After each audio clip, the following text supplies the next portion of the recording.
Imagine rivers flowing through endless desert. Two mighty rivers carving green life into barren earth. This is Mesopotamia, the land between the rivers. This is where everything started. Not just cities or kingdoms, but the very idea of civilization itself. Tonight you're going to witness the entire history of Mesopotamia.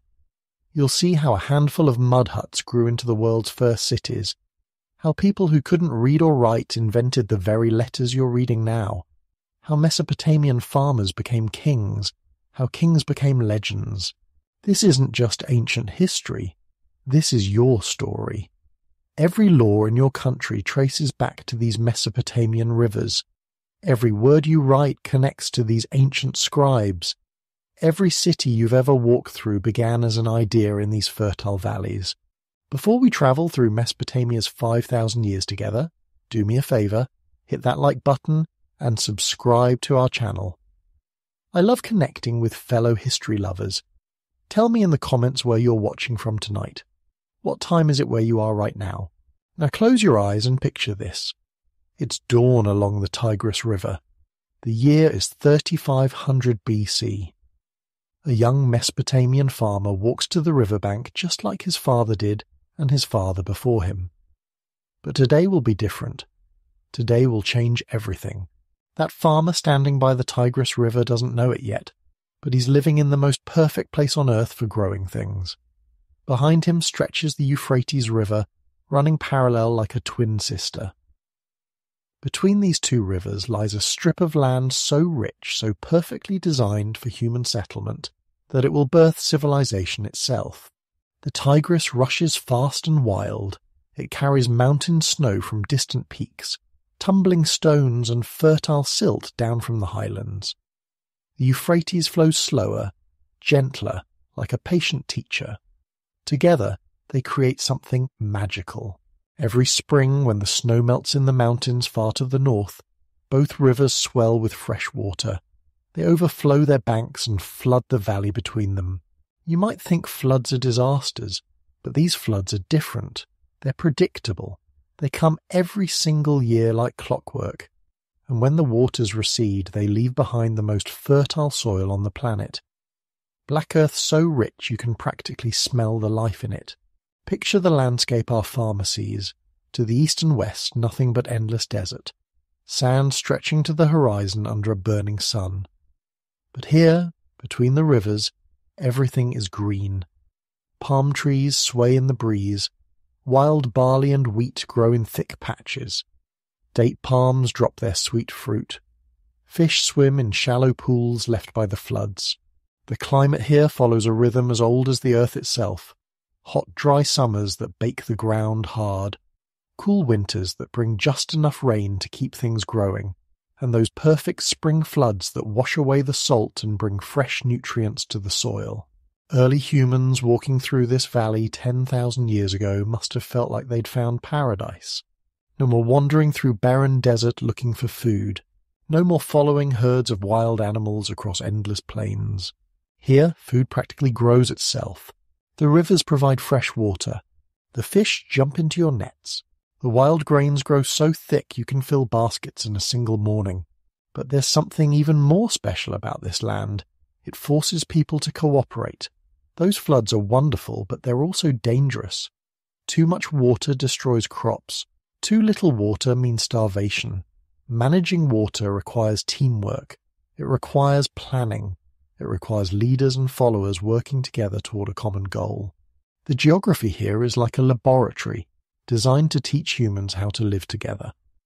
The rivers provide everything needed for large populations, but managing them requires organization on a scale never seen before. Soon, people will learn to dig irrigation channels. They'll build dikes to control flooding. They'll create systems to share water fairly between different communities. The seasonal rhythms teach patience and planning. Spring floods require preparation. Summer heat demands stored water. Winter rains need to be captured and saved. For the first time in human history, people must think beyond today, beyond this week, beyond this season. They must plan for next year and the year after that. The Tigris and Euphrates don't just provide water and fertile soil. They provide highways. These rivers connect the mountains in the north to the Persian Gulf in the south. Boats can carry goods, people, and ideas across hundreds of miles. Trade routes will follow these waterways, bringing copper from the mountains, fish from the Gulf, and exotic goods from distant lands. But this natural paradise would soon witness humanity's first great transformation. The abundance of the rivers would do more than feed bodies. It would feed imaginations. People with full bellies and secure homes would have time to think, time to innovate, time to dream of something bigger than mere survival. 10,000 years before our farmer stood by the river, his ancestors were nomads. They owned nothing but the clothes on their backs and the weapons in their hands. They followed wild herds across endless grasslands. When the herds moved, they moved. When winter came, they huddled together and hoped to survive until spring. These wandering people occasionally passed through Mesopotamia.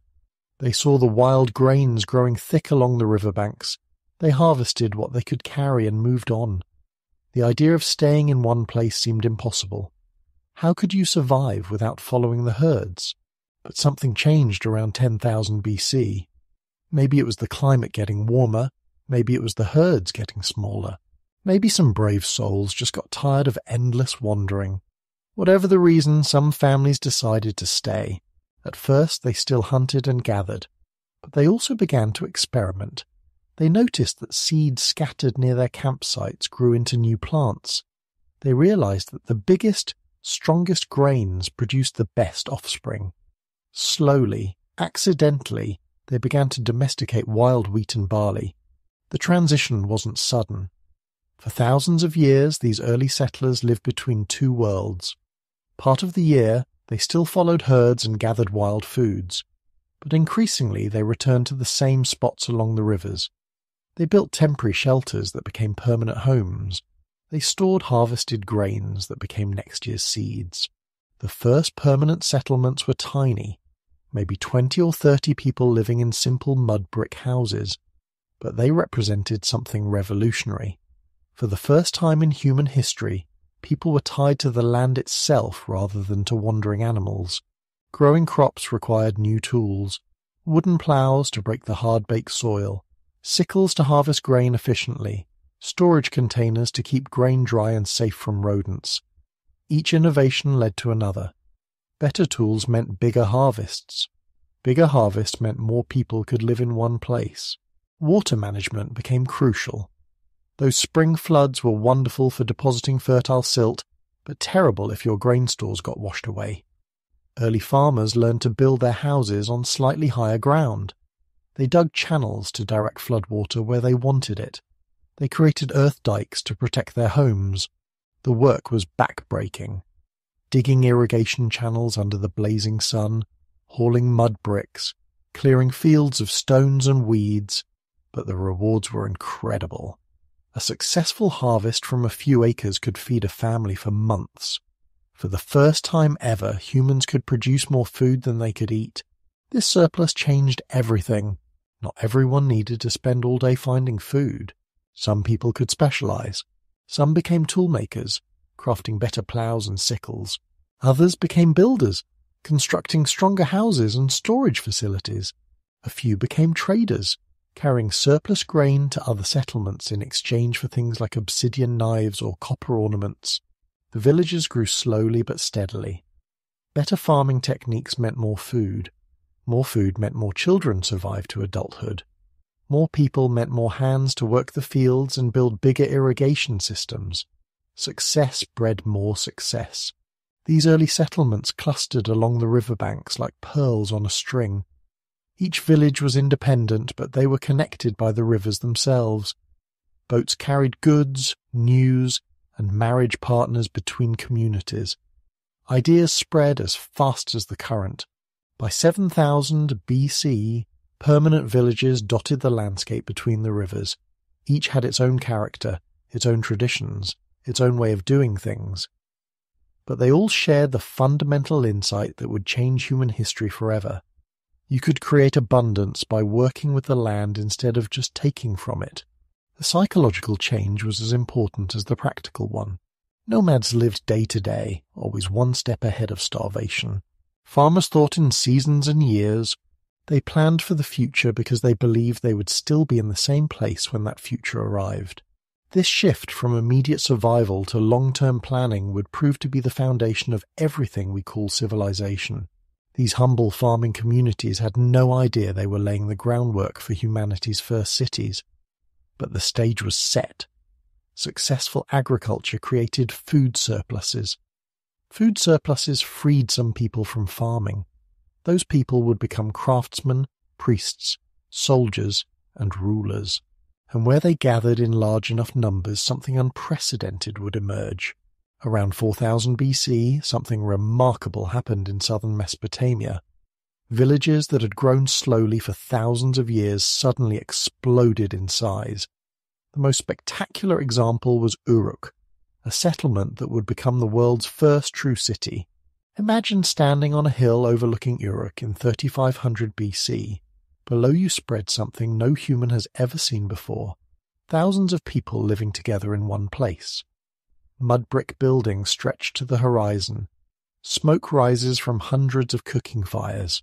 The sound of hammers, voices, and grinding grain creates a constant hum of human activity. What made this possible? The answer lies in those centuries of agricultural improvement. Mesopotamian farmers had become incredibly good at growing food. Their irrigation systems could turn desert into garden. Their storage methods could preserve grain for years. Most importantly, their farming was so efficient that one farm family could produce enough food to feed 5 or 6 non-farming families. This surplus created something entirely new in human history. Professional specialization on a massive scale. In a village, maybe one person could specialize in making pottery or tools. In Uruk, hundreds of people could focus on single crafts.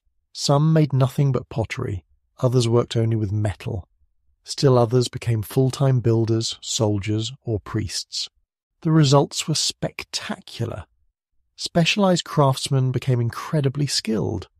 Uruk's pottery was works of art.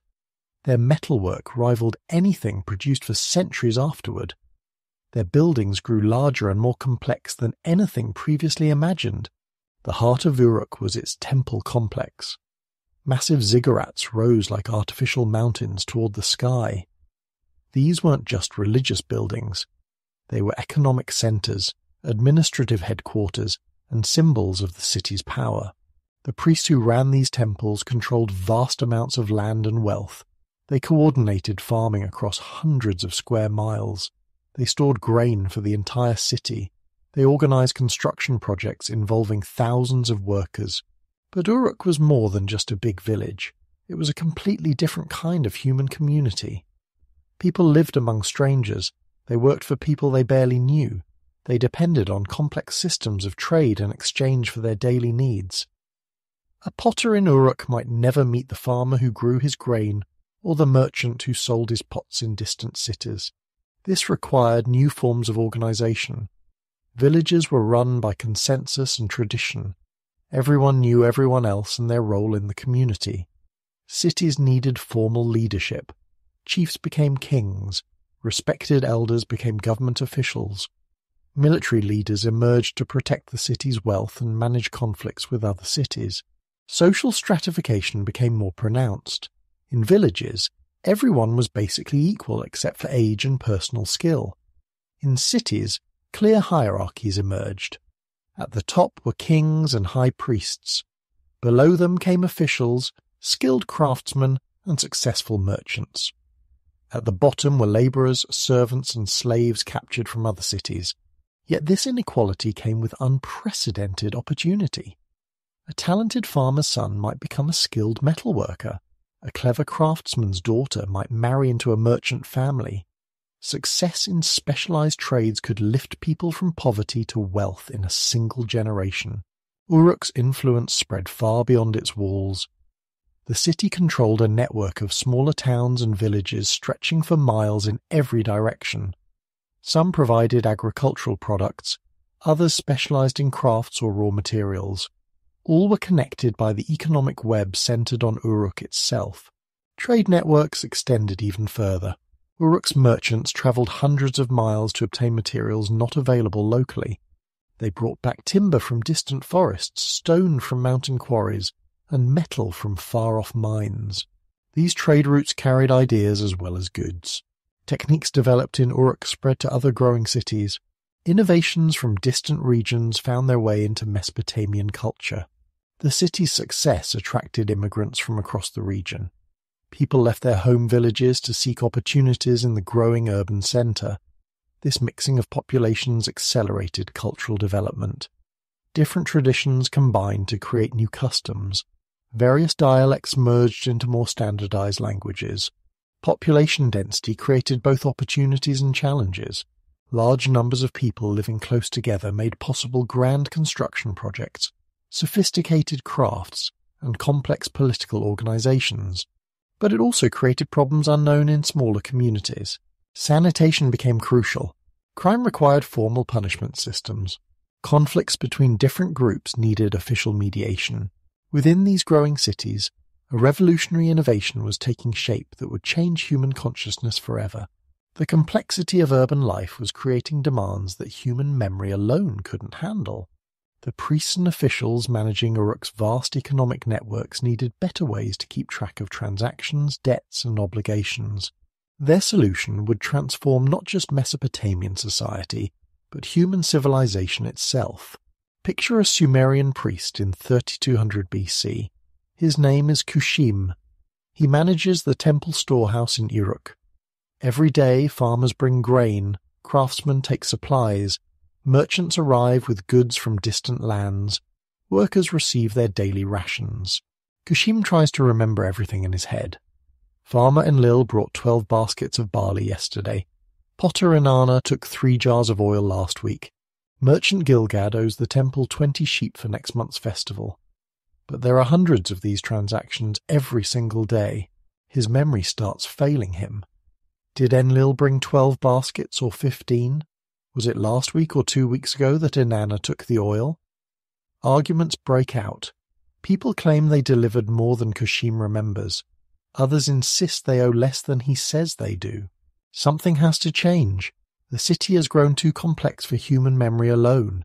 Kushim needs a better system. He starts with something simple. Small clay tokens in different shapes. A cone-shaped token represents a jar of oil. A sphere represents a basket of grain. A cylinder means a sheep. When Enlil delivers barley, Kushim puts the corresponding tokens in a clay envelope with Enlil's mark on it. This works for a while, but even the tokens become too numerous. Kushim needs something more efficient, so he does something revolutionary. Instead of putting tokens inside envelopes, he presses the token shapes into the wet clay surface. A pressed cone means oil. A pressed sphere means grain. A pressed cylinder means sheep.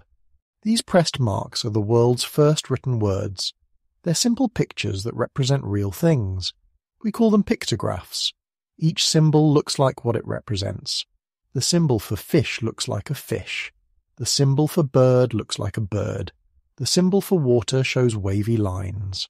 But Kushim's system keeps evolving. Soon he's not just recording what people bring to the temple. He's recording what they take, how much they owe.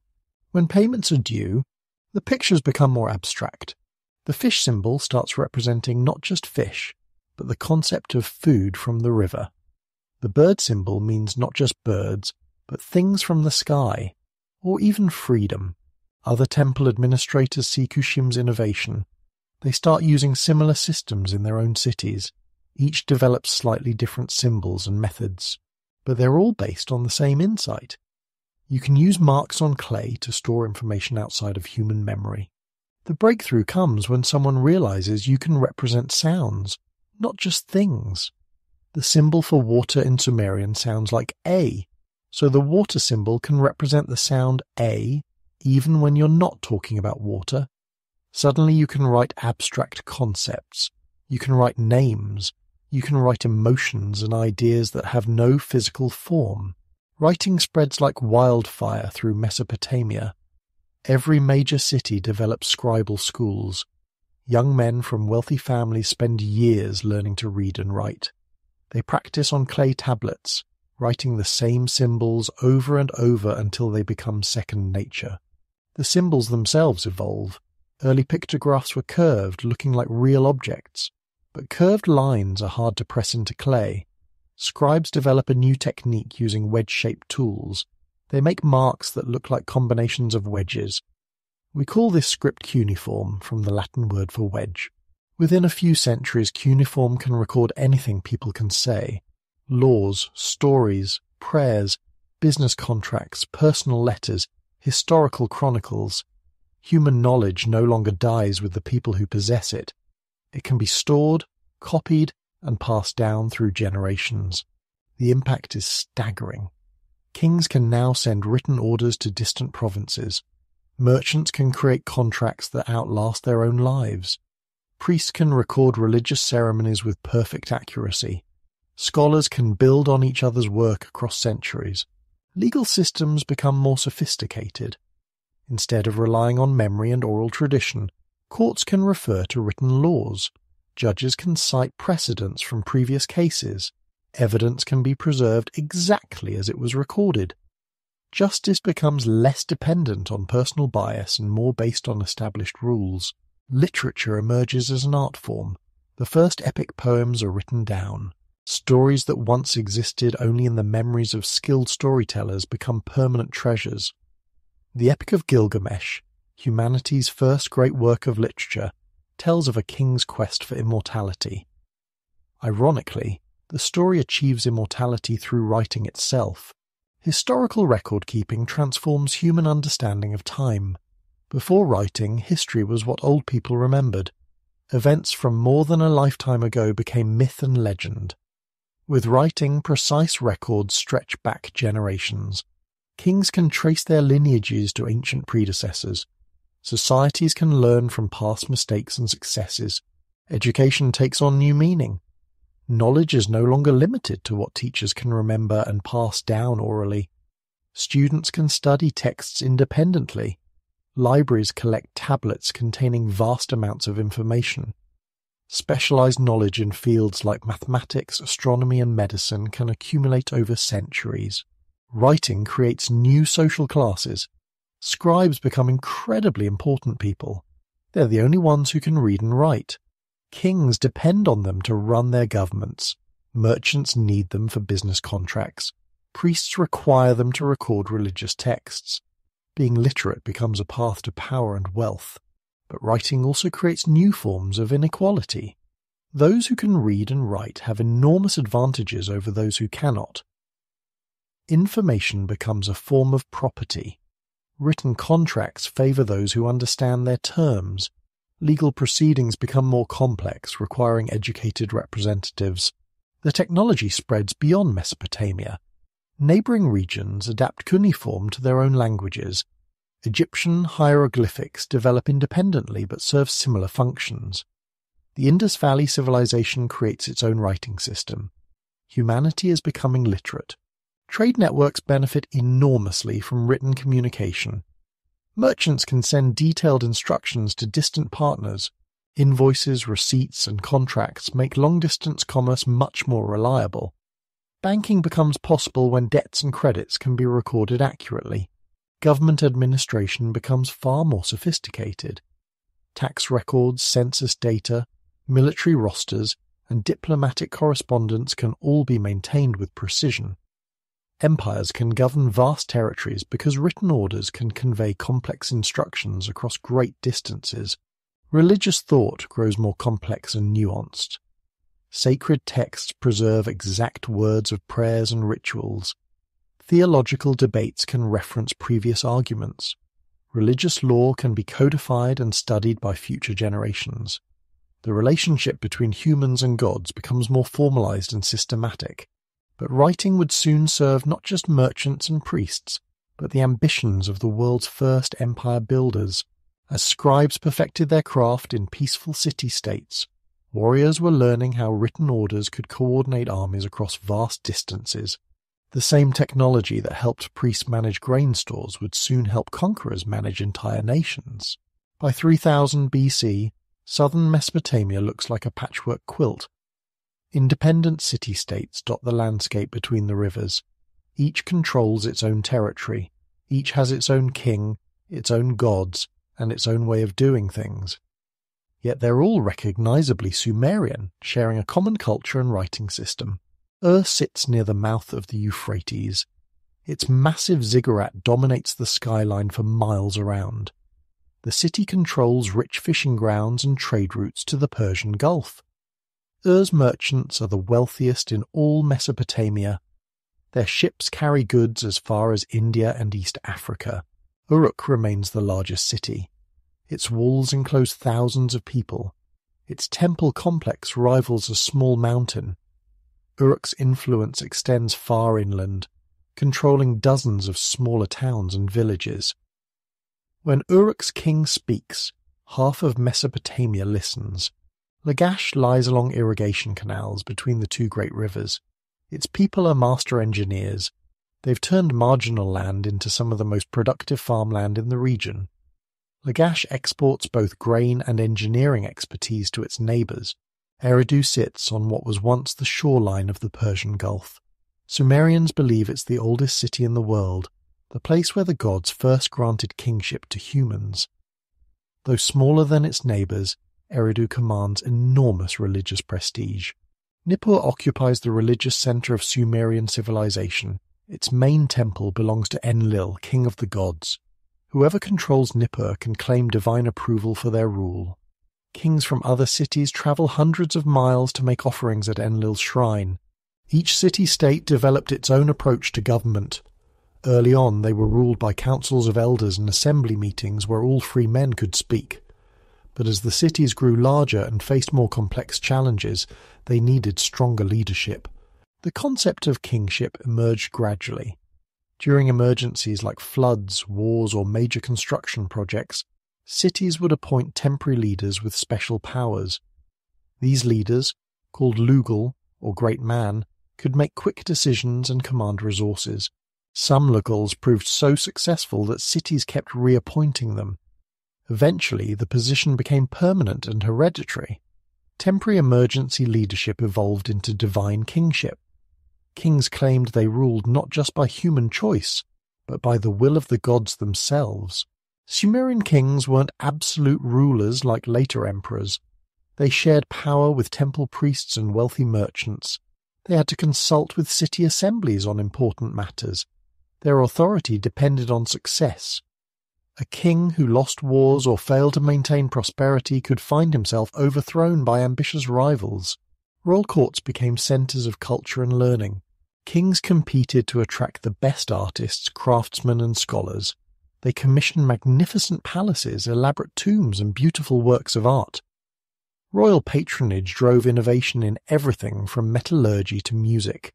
The relationship between different city-states was complex and constantly changing. Sometimes they cooperated.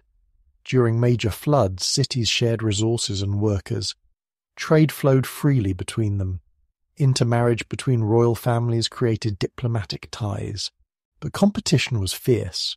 Each city wanted control over the best farmland and most profitable trade routes. Disputes over water rights led to frequent conflicts. When one city became too powerful, others would form coalitions against it. War in early Mesopotamia was surprisingly sophisticated. Kings maintained professional armies alongside citizen militias. They used bronze weapons, horse-drawn chariots, and complex siege techniques.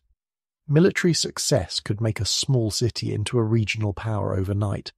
The most successful rulers learned to balance conquest with diplomacy. Pure military force could win territory, but it couldn't create lasting stability.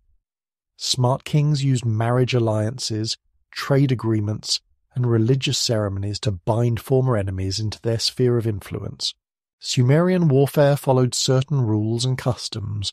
Battles often began with formal challenges and negotiations. Captured enemies were usually enslaved rather than killed. Cities that surrendered were treated better than those that resisted. Even in war, there were recognized limits and expectations. Legal systems varied from city to city, but they shared common principles. Law was based on precedent and custom rather than royal whim. Punishments were supposed to fit crimes. Evidence and witnesses mattered in court proceedings. Even kings were theoretically subject to divine justice. Property rights were well developed and carefully protected. Land ownership was documented in written contracts. Theft was severely punished. Business agreements were enforced by courts. This legal predictability encouraged trade and investment. Social mobility was limited but not impossible. Successful merchants could buy land and gain influence. Skilled craftsmen could earn enough to educate their children. Military service offered opportunities for advancement. Even slaves could sometimes earn or buy their freedom.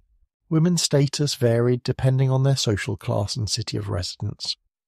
Elite women could own property, run businesses, and participate in religious ceremonies. Some served as priestesses with considerable power and authority. Working-class women had fewer rights but weren't completely powerless. Religious and political authority were closely intertwined. Kings served as high priests of their city's patron deity. They were responsible for maintaining temples, organizing festivals, and ensuring the gods' favor. Religious failure could lead to political downfall. Each city developed its own religious calendar and customs while sharing basic Sumerian beliefs. Local gods were important, but everyone acknowledged the supreme deities who ruled the entire region. This created cultural unity despite political fragmentation.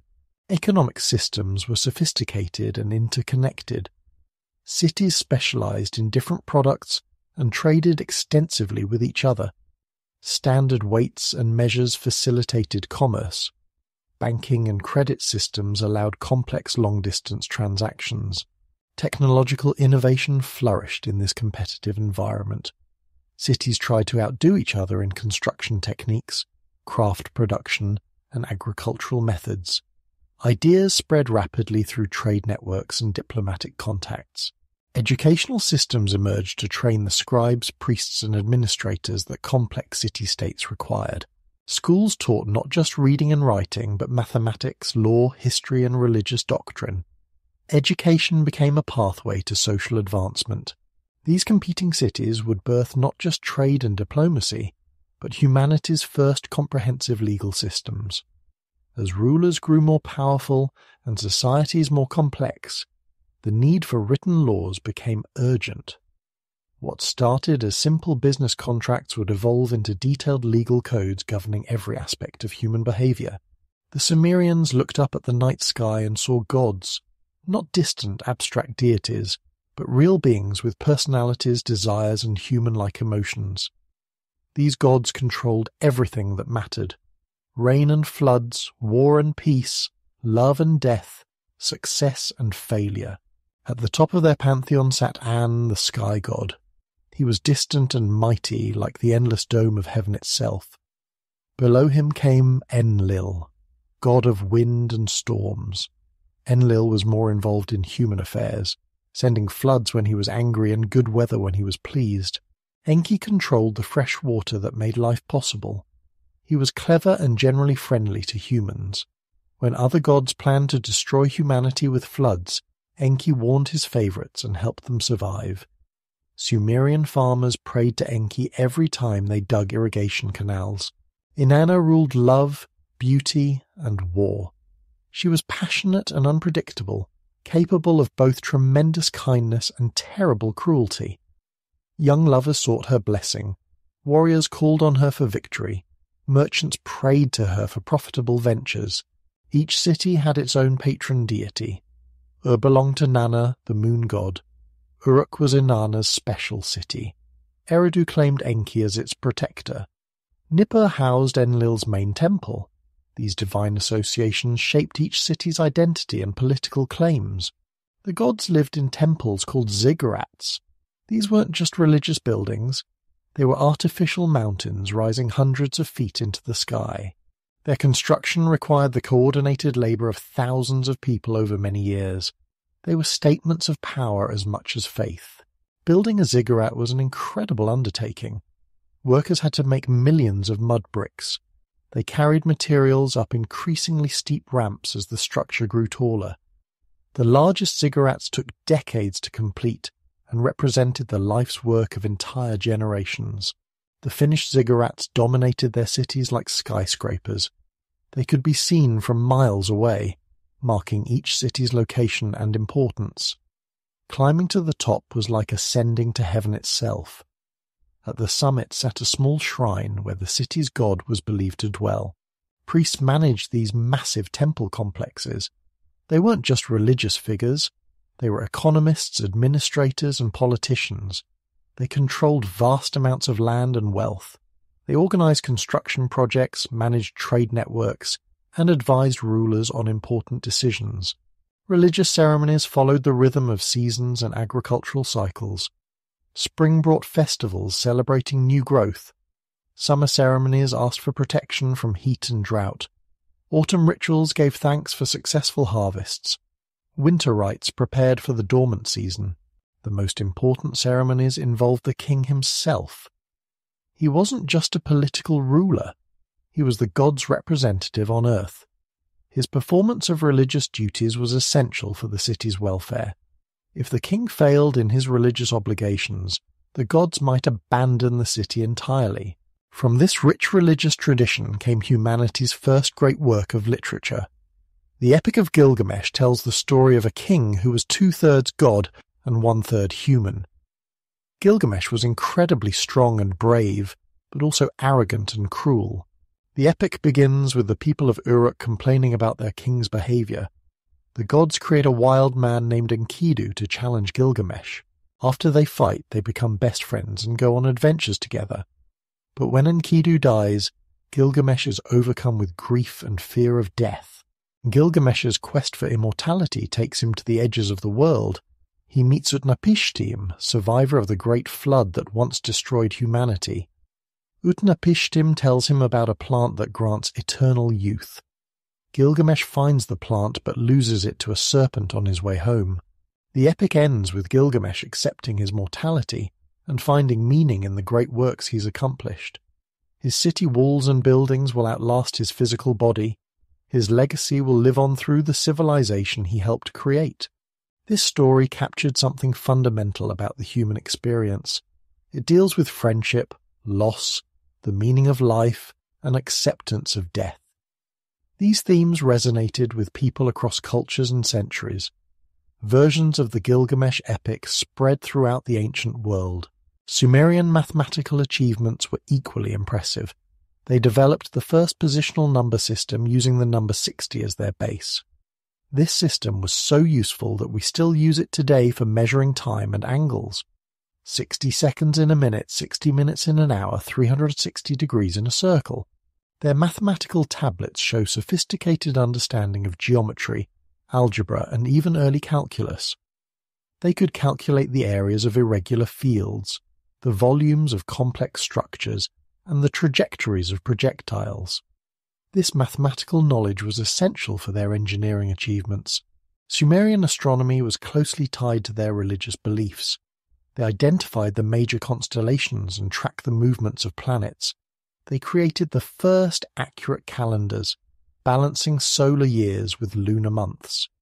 Their observations of celestial cycles influenced agricultural planning and religious ceremonies. They invented the 7-day week, assigning each day to a different celestial body. Sunday belonged to the sun, Monday to the moon, and so on. This system spread throughout the ancient world and remains in use today in cultures around the globe. Medical knowledge was a mixture of practical observation and religious belief. Sumerian doctors could perform surgery, set broken bones, and treat various diseases. But they also believed that illness was often caused by angry gods or evil spirits, requiring both medical treatment and religious rituals. Their legal thinking was remarkably sophisticated. They recognized different types of law: criminal law dealing with crimes against society, civil law handling disputes between individuals, and religious law governing relationships with the gods. These distinctions would influence legal systems for thousands of years. Sumerian art reached incredible levels of sophistication. Their sculptures captured individual personalities with stunning realism. Their cylinder seals, used to mark documents and property, were miniature masterpieces of engraving. Their jewellery and decorative objects rivaled anything produced by later civilizations. Music and poetry flourished in Sumerian culture. They invented several musical instruments including harps, drums, and flutes. Religious ceremonies featured complex musical performances. Poets developed sophisticated meter and rhyme schemes that influenced literature throughout the ancient world. The Sumerian language itself became a mark of education and culture. Even after political control passed to other peoples, Sumerian remained the language of scholarship and religion for over 1,000 years. It was like Latin in medieval Europe, used by educated people regardless of their native tongue. While Sumerians reached toward the heavens with their ziggurats, earthly ambitions were stirring that would unite these scattered cities under one rule. To the north, in the region called Akkad, a different people had been watching Sumerian success with growing interest. They had learned to use Sumerian innovations for their own purposes, and they had a leader with dreams of conquest that would reshape the entire ancient world. His real name has been lost to history. We know him only as Sargon, which means the legitimate king. But there was nothing legitimate about his rise to power. He was a usurper, a conqueror, a man who seized an empire through pure ambition and military genius. The legend says he was born in secret to a priestess who couldn't acknowledge her child. She placed baby Sargon in a reed basket and set him floating down the Euphrates River. A gardener found him and raised him as his own son. From these humble beginnings, Sargon would become the most powerful man in the ancient world. The year was 2334 BC. For centuries, Sumerian city-states had fought among themselves while maintaining their independence.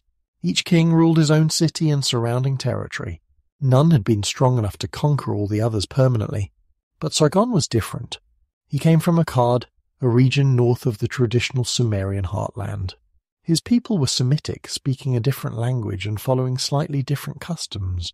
Sargon started as a cupbearer to the king of Kish. This was an important position that gave him access to the royal court and military planning. But Sargon had bigger dreams. When the opportunity came, he overthrew his master and seized control of the city. From Kish, Sargon launched a campaign that would change the ancient world forever. He didn't just want to rule one city, he wanted to rule them all. His vision was unprecedented, a single empire stretching from the Persian Gulf to the Mediterranean Sea. His first target was Uruk, the greatest of the Sumerian cities. Uruk's walls had never been breached by foreign enemies. Its army was legendary. Its king, Lugal-Sagisi, had already conquered several neighbouring cities and considered himself the most powerful ruler in Mesopotamia. Sargon's strategy was revolutionary. Instead of the traditional siege warfare that Sumerians were used to, he focused on mobility and speed.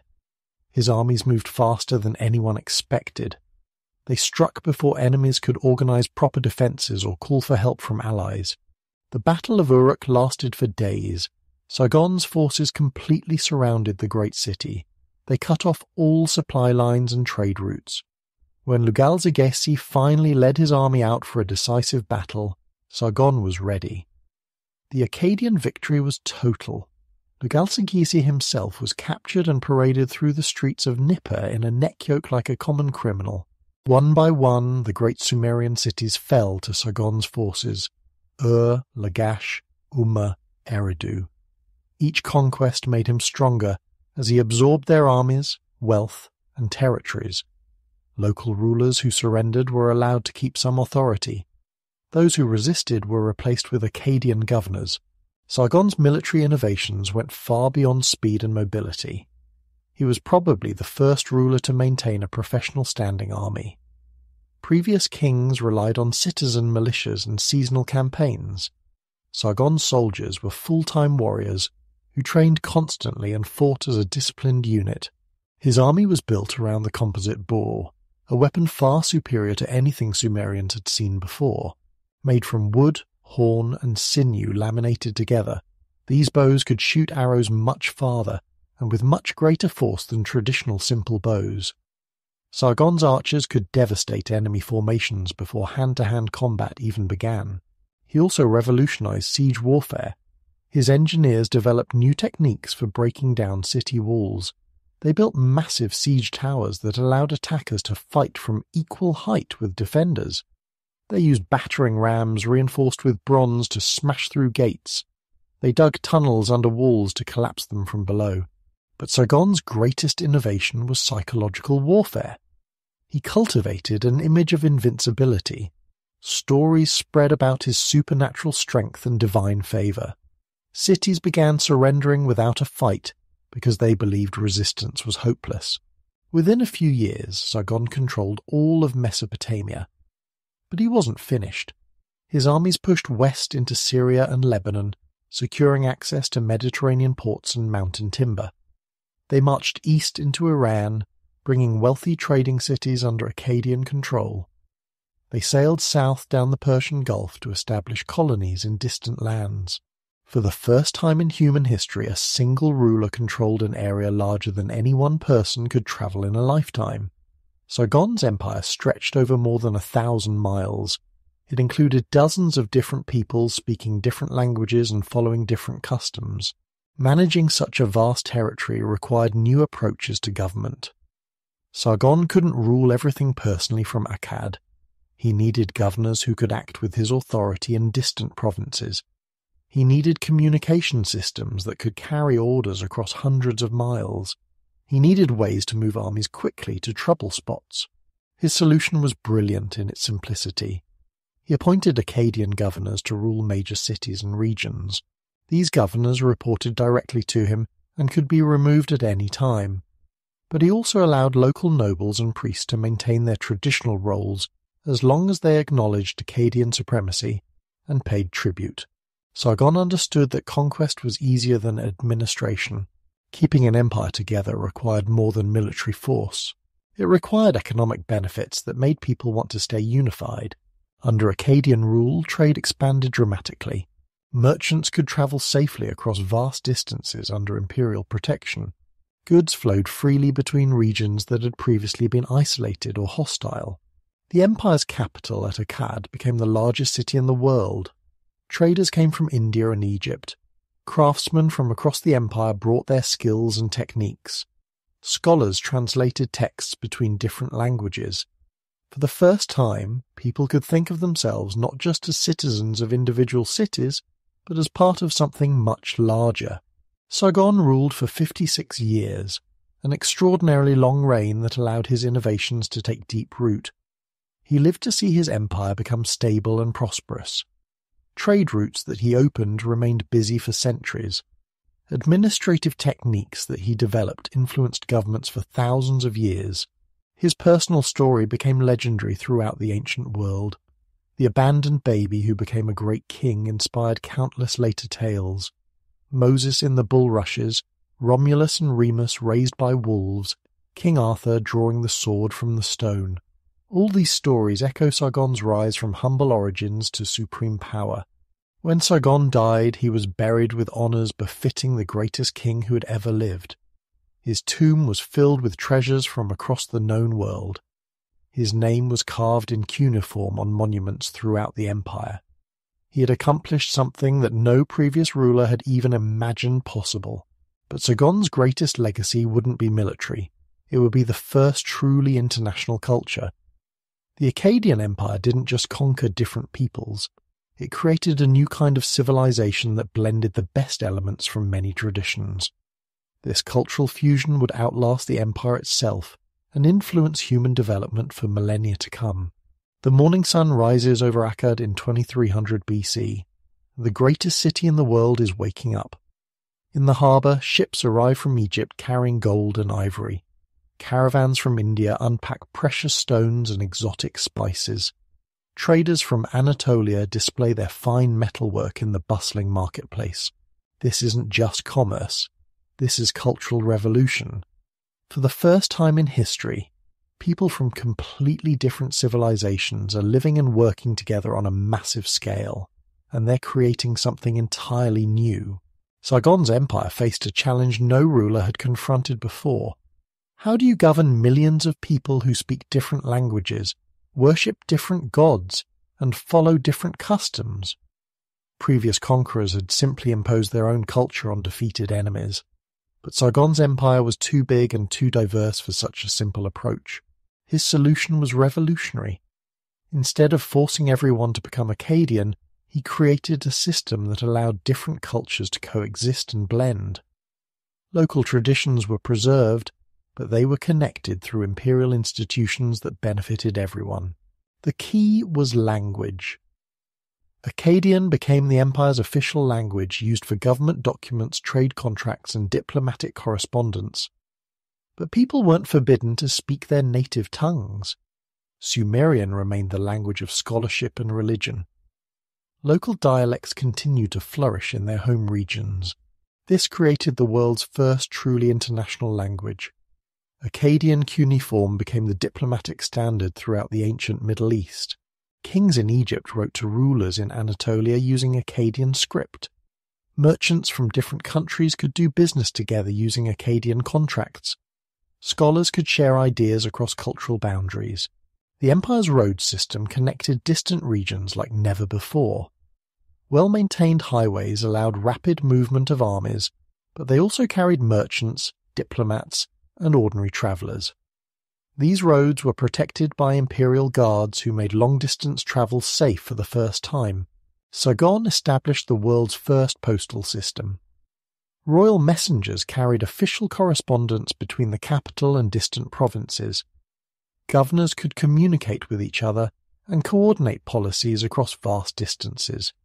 News of important events could spread throughout the empire within weeks instead of months. Trade flourished under imperial protection.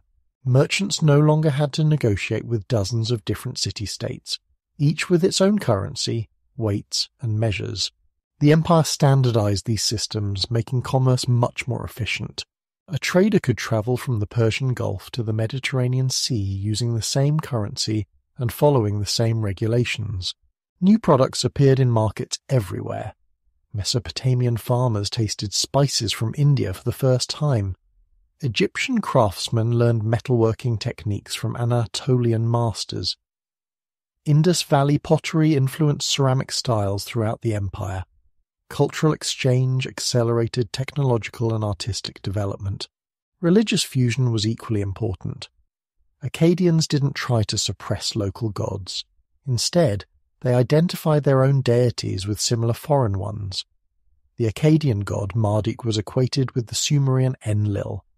Local priesthoods were incorporated into imperial religious hierarchies. This created a complex but flexible religious system. People could worship their traditional gods while also acknowledging imperial deities. Religious festivals combined local customs with imperial ceremonies. Pilgrimage routes connected sacred sites across the entire empire. Art and architecture reflected this cultural blending. Akkadian sculptures combined Sumerian religious themes with new artistic techniques. Palace decorations included motifs from Egypt, Anatolia, and India. The famous Victory Stele of Naram-Sin, Sargon's grandson, shows artistic influences from throughout the known world. Legal systems had to accommodate different traditions and customs. Akkadian law became the standard for interregional disputes and major crimes. But local courts continued to handle everyday matters according to traditional practices. This dual system prevented conflicts while maintaining cultural continuity. Women's roles varied significantly across the empire. In some regions, they had considerable freedom and authority. In others, they were more restricted. Akkadian administration generally respected these local variations rather than imposing uniform standards. Elite women from different cultures intermarried, creating powerful networks of alliance and influence. Education expanded dramatically under imperial rule. Scribal schools taught both Akkadian and local languages. Students learned about different cultures and traditions as part of their training.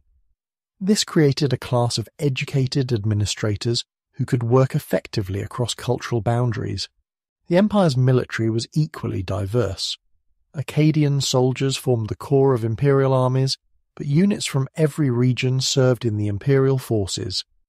This military service exposed young men to different cultures and created bonds that strengthened imperial unity. Veterans often settled in regions far from their birthplaces, creating multicultural communities. Economic specialization reached new levels of sophistication. Different regions focused on producing what they did best. Mesopotamia specialized in grain production and textiles. Syria provided timber and crafted goods. Iran supplied metals and precious stones. This specialization increased efficiency and upheaval. The First Empire, Akkadian dominance. His birth name was probably Sharugin, which means the king is legitimate. But history would know him as Sargon of Akkad, and his story begins like something from a fairy tale. According to legend, Sargon's mother was a priestess who couldn't keep her baby. She placed him in a basket sealed with tar and set him floating down the river. A gardener named Aki found the basket and raised the boy as his own son. Young Sargon worked in the palace gardens, tending plants and learning about the world beyond his humble station. But Sargon was ambitious. He watched the rich and powerful who visited the palace. He studied how they spoke, how they carried themselves, how they commanded others. He learned to read and write, skills that set him apart from other garden workers. Most importantly, he learned about military strategy and politics by listening to conversations he wasn't supposed to hear. The Akkadians lived north of the great Sumerian cities.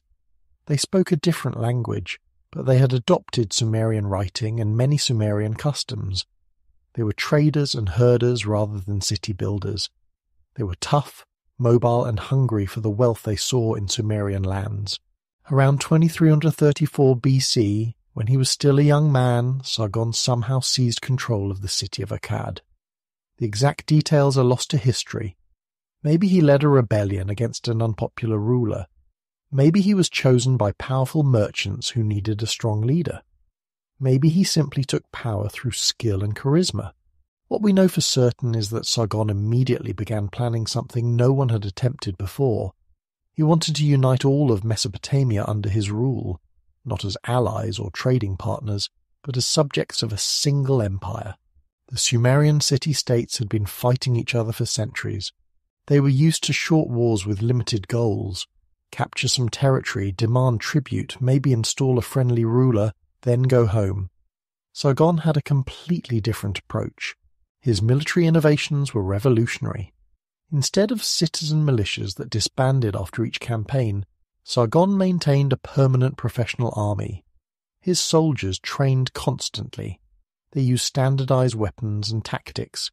They could march long distances and fight multiple battles without returning home. Sargon's army was built around mobility and overwhelming force. His archers could rain arrows on enemies from long range. His infantry used bronze weapons that were superior to anything the Sumerians possessed. His commanders could coordinate complex maneuvers that confused and defeated larger forces. But Sargon's real innovation was psychological. He didn't just want to defeat enemy armies. He wanted to break the will to resist. When a city surrendered quickly, he treated it well. When a city resisted, he made sure everyone in the region heard about the terrible consequences. His first major target was Uruk, the greatest of the Sumerian cities. Uruk's king, Lugalzagesi, had already conquered several neighboring cities and called himself King of the Land. He seemed like the natural leader of resistance against Akkadian expansion. The siege of Uruk lasted months. Sargon's forces surrounded the city and cut off all supply routes. Inside the walls, food ran short and disease spread. Finally, the gates opened and Lugalzagesi was brought before Sargon in chains. Instead of executing his rival, Sargon did something unexpected.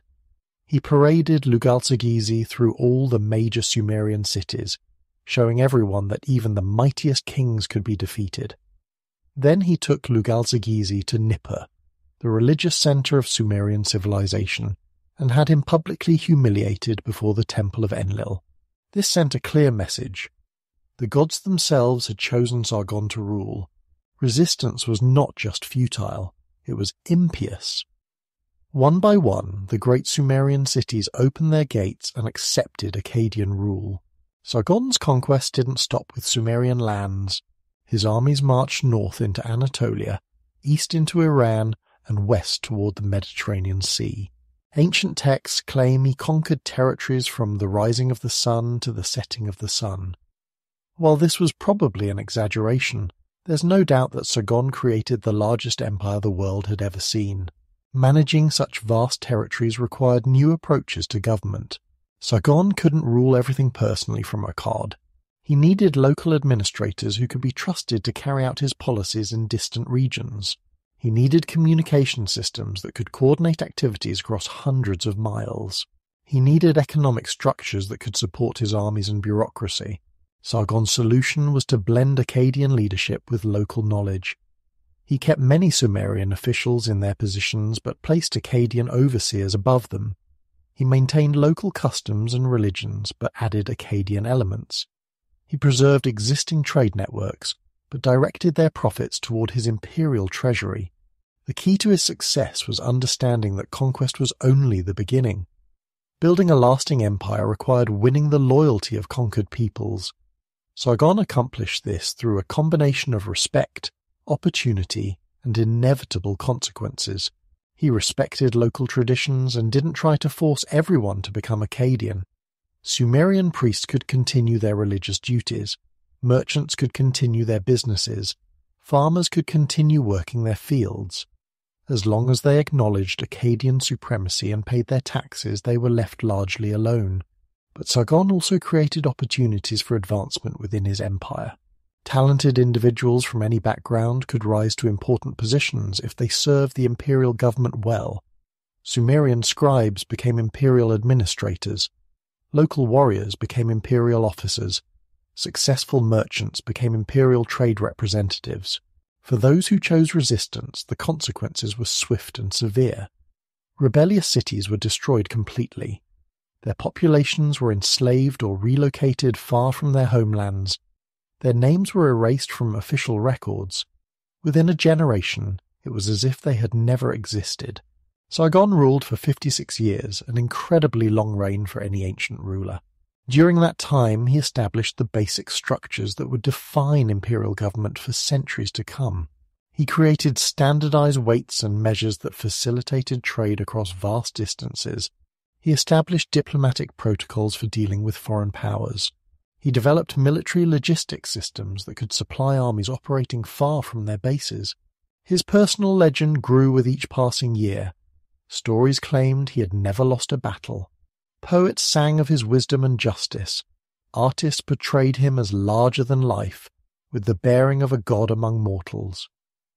By the end of his reign, Sargon had become a mythical figure as much as a historical ruler. When Sargon died around 2279 BC, he left behind more than just an empire. He had created a new model for human organization. For the first time in history, people from completely different backgrounds were living under a single government, following the same laws, using the same currency, and participating in the same economic system.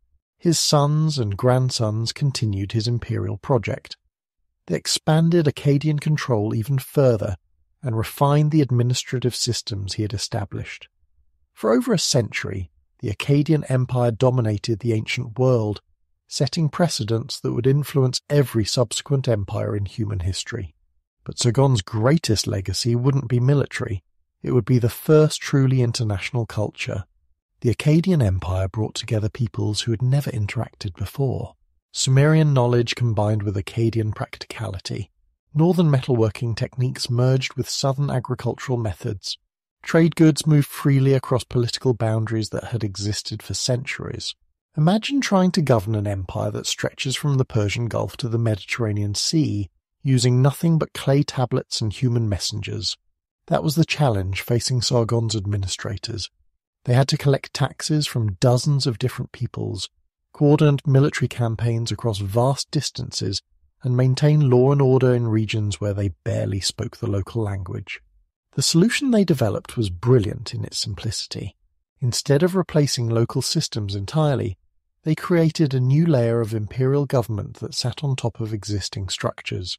Local kings could keep their titles and much of their authority. Sumerian priests could continue managing their temples. Merchants could maintain their trade networks. But everyone answered to Akkadian governors who reported directly to the emperor. This system required thousands of skilled administrators. They needed to read and write in multiple languages. They had to understand local customs and laws. They needed diplomatic skills to negotiate with local leaders and military knowledge to deal with potential rebellions. Most importantly, they had to be absolutely loyal to the imperial government. Sargon found these administrators by creating the world's first international civil service. He recruited talented individuals from across his empire, regardless of their ethnic background. A bright young Sumerian could become an imperial governor in Anatolia. A skilled Elamite merchant could oversee trade relations with distant kingdoms. An experienced Syrian diplomat could negotiate treaties with foreign powers. This policy of inclusion had practical benefits beyond just finding qualified people. When locals saw members of their own communities holding important imperial positions, they were more likely to accept Akkadian rule. When different ethnic groups worked together in the imperial bureaucracy, they developed common interests and loyalties that transcended their original identities. The Akkadian language became the glue that held this diverse empire together. It wasn't imposed by force, but adopted out of necessity. If a Sumerian official wanted to communicate with an Anatolian governor, they both needed to use Akkadian. If merchants from different regions wanted to negotiate contracts, Akkadian provided a common vocabulary for legal and commercial terms. Within a generation, Akkadian became the lingua franca of the entire ancient Near East. It was the language of international diplomacy, long-distance trade, and scholarly exchange. Even in regions that were never part of the Akkadian Empire, educated people learned Akkadian because it gave them access to the wider world. This linguistic unity accelerated cultural exchange on an unprecedented scale. Sumerian mathematical knowledge spread to regions that had never developed sophisticated number systems. Mesopotamian legal concepts influenced law codes thousands of miles away. Religious ideas mixed and merged as people from different traditions found themselves living in the same cities. Trade networks expanded dramatically under imperial protection. Merchants could travel from the Persian Gulf to the Mediterranean without crossing hostile borders or dealing with dozens of different currencies and regulations. Imperial roads were maintained and patrolled. Standard weights and measures eliminated confusion in commercial transactions. Banking systems developed to handle complex long-distance dealings. The economic benefits were enormous. Regions could specialize in what they did best and trade for everything else. Mesopotamian grain fed metalworkers in Anatolia. Syrian timber built palaces in Akkad. Persian Gulf pearls decorated nobles in distant provinces. This specialization and trade increased overall prosperity throughout the empire. Imperial cities became incredibly cosmopolitan. Akkad itself housed people from dozens of different backgrounds. You could hear a dozen languages spoken in the marketplace on any given day. Temples served multiple gods from various traditions. Residential neighborhoods mixed different ethnic groups in ways that would have been impossible before imperial unification. Art and architecture reflected this cultural fusion. Akkadian sculptors learned Sumerian techniques, but applied them to new subjects. Mesopotamian building methods were adapted for different climates and materials. Decorative styles from various regions combined to create distinctly imperial aesthetic traditions. Educational systems had to adapt to prepare people for life in this multicultural empire. Schools taught not just reading and writing, but multiple languages and customs. Students learned about different religious traditions, legal systems, and business practices. This broad education created a new class of cosmopolitan professionals who could function effectively anywhere in the empire. Marriage patterns changed as well. Elite families from different regions intermarried to cement political and economic alliances. These marriages created networks of kinship that crossed ethnic and regional boundaries. The children of such marriages grew up bilingual and bicultural, perfectly adapted to imperial life. Military organization reflected the empire's diversity. Akkadian corps units provided discipline and loyalty. Sumerian engineers contributed siege warfare expertise. Northern peoples supplied cavalry and metalworking skills. Each region contributed its military specialties to create the most effective army the world had ever seen. Religious syncretism developed naturally as people from different traditions lived together. Sumerian gods were identified with Akkadian deities who had similar functions. Local spirits and heroes were incorporated into imperial mythology. New festivals emerged that combined elements from multiple traditions. This religious flexibility helped maintain peace in religiously diverse communities. Legal systems became more complex and sophisticated. Imperial courts had to deal with disputes between people from different legal traditions. They developed procedures for determining which laws applied in various situations. They created mechanisms for appealing local decisions to higher imperial authorities. These innovations influenced legal thinking for centuries afterward. Communication systems reached remarkable levels of efficiency. Imperial messengers could carry written orders from Akkad to distant provinces in a matter of weeks. Relay stations provided fresh horses and supplies for official travelers. Standardized documents reduced confusion and delays. This communication network held the empire together across vast distances. Scientific and technical knowledge spread rapidly through imperial networks. Mesopotamian astronomy influenced observations in distant regions. Metallurgical techniques developed in one area quickly appeared in others. Agricultural methods were adapted to different climates and soil conditions. Medical knowledge accumulated from various traditions to create more effective treatments. The empire's success attracted attention from neighboring powers. Some sought alliance and trade relationships. Others prepared for eventual military confrontation. But all recognized that the Akkadian Empire represented something entirely new in human organization, a political structure that transcended traditional tribal and ethnic boundaries. Imperial identity gradually developed among people throughout the empire. They might still identify as Sumerian or Elamite or Syrian in their home communities, but they also thought of themselves as imperial citizens when dealing with outsiders. This dual identity created powerful psychological bonds that helped maintain imperial unity. Yet even as the Akkadian Empire reached its zenith, forces were gathering that would bring it crashing down. Climate change was making agriculture more difficult in marginal regions. Internal tensions between different ethnic groups were growing as imperial policies favored some regions over others. And beyond the empire's northern borders, nomadic peoples were facing their own environmental pressures that would soon drive them south in search of new lands. For over a century, the Akkadian Empire had seemed unstoppable. Its armies had conquered vast territories. Its administrators governed diverse peoples with remarkable efficiency. Its trade networks connected regions that had never before been in contact. But by 2200 BC, cracks were beginning to show in the imperial foundation. The first signs of trouble appeared in the empire's outer provinces. Regions that had been conquered early in Sargon's reign were now ruled by second- and third-generation imperial governors. These officials had grown up in the provinces rather than at the imperial court.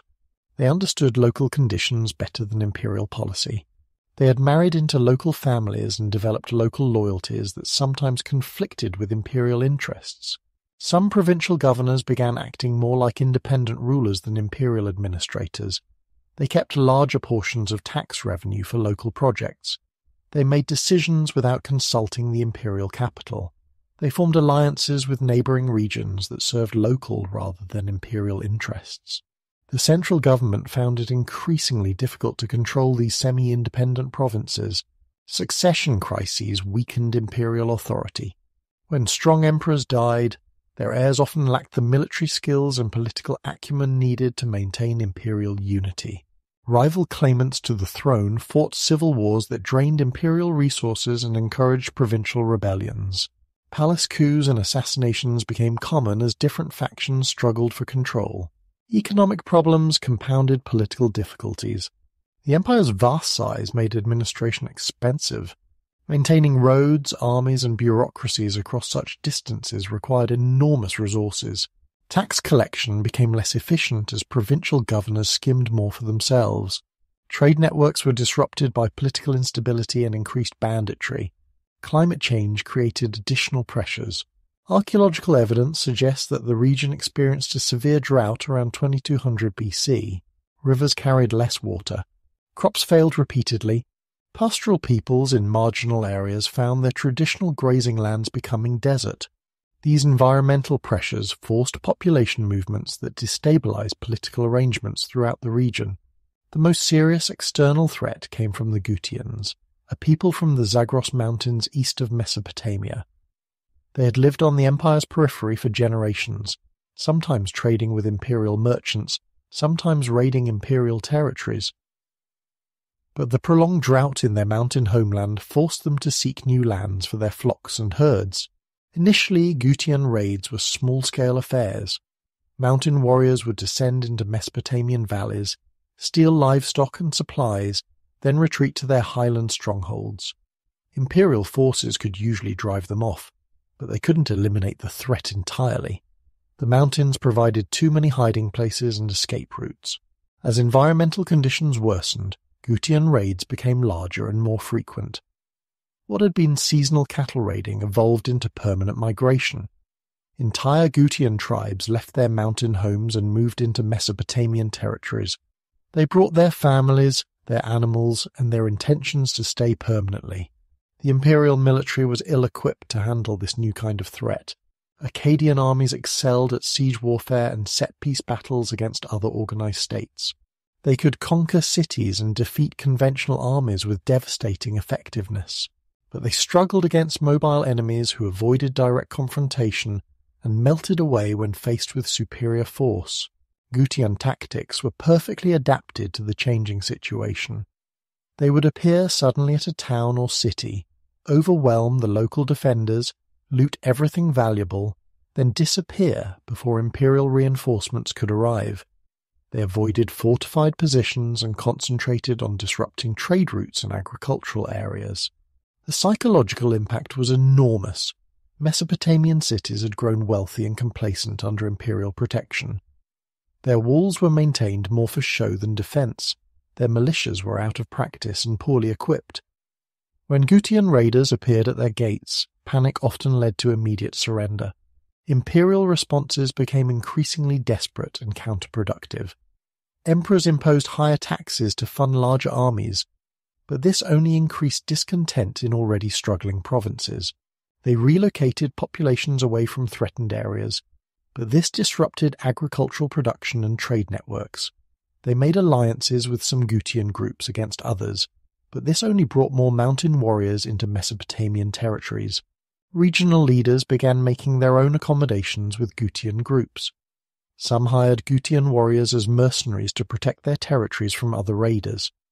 Others negotiated tribute arrangements that provided protection in exchange for regular payments. These local deals undermined imperial authority and created patchworks of competing loyalties. Internal rebellions became more common as imperial authority weakened. Cities that had been conquered generations earlier saw opportunities to regain their independence. Local governors declared themselves kings and stopped sending tribute to Akkad. Ethnic groups that had been forcibly relocated attempted to return to their original homelands. The imperial capital itself became the target of rival ambitions. Different military commanders competed for control of the imperial throne. Palace coups succeeded each other with bewildering frequency. Some emperors ruled for only months or weeks before being overthrown by new conspiracies. Religious authority suffered along with political power. The gods had supposedly chosen the Akkadian dynasty to rule the known world, but continued military defeats and economic hardships suggested that divine favour had been withdrawn.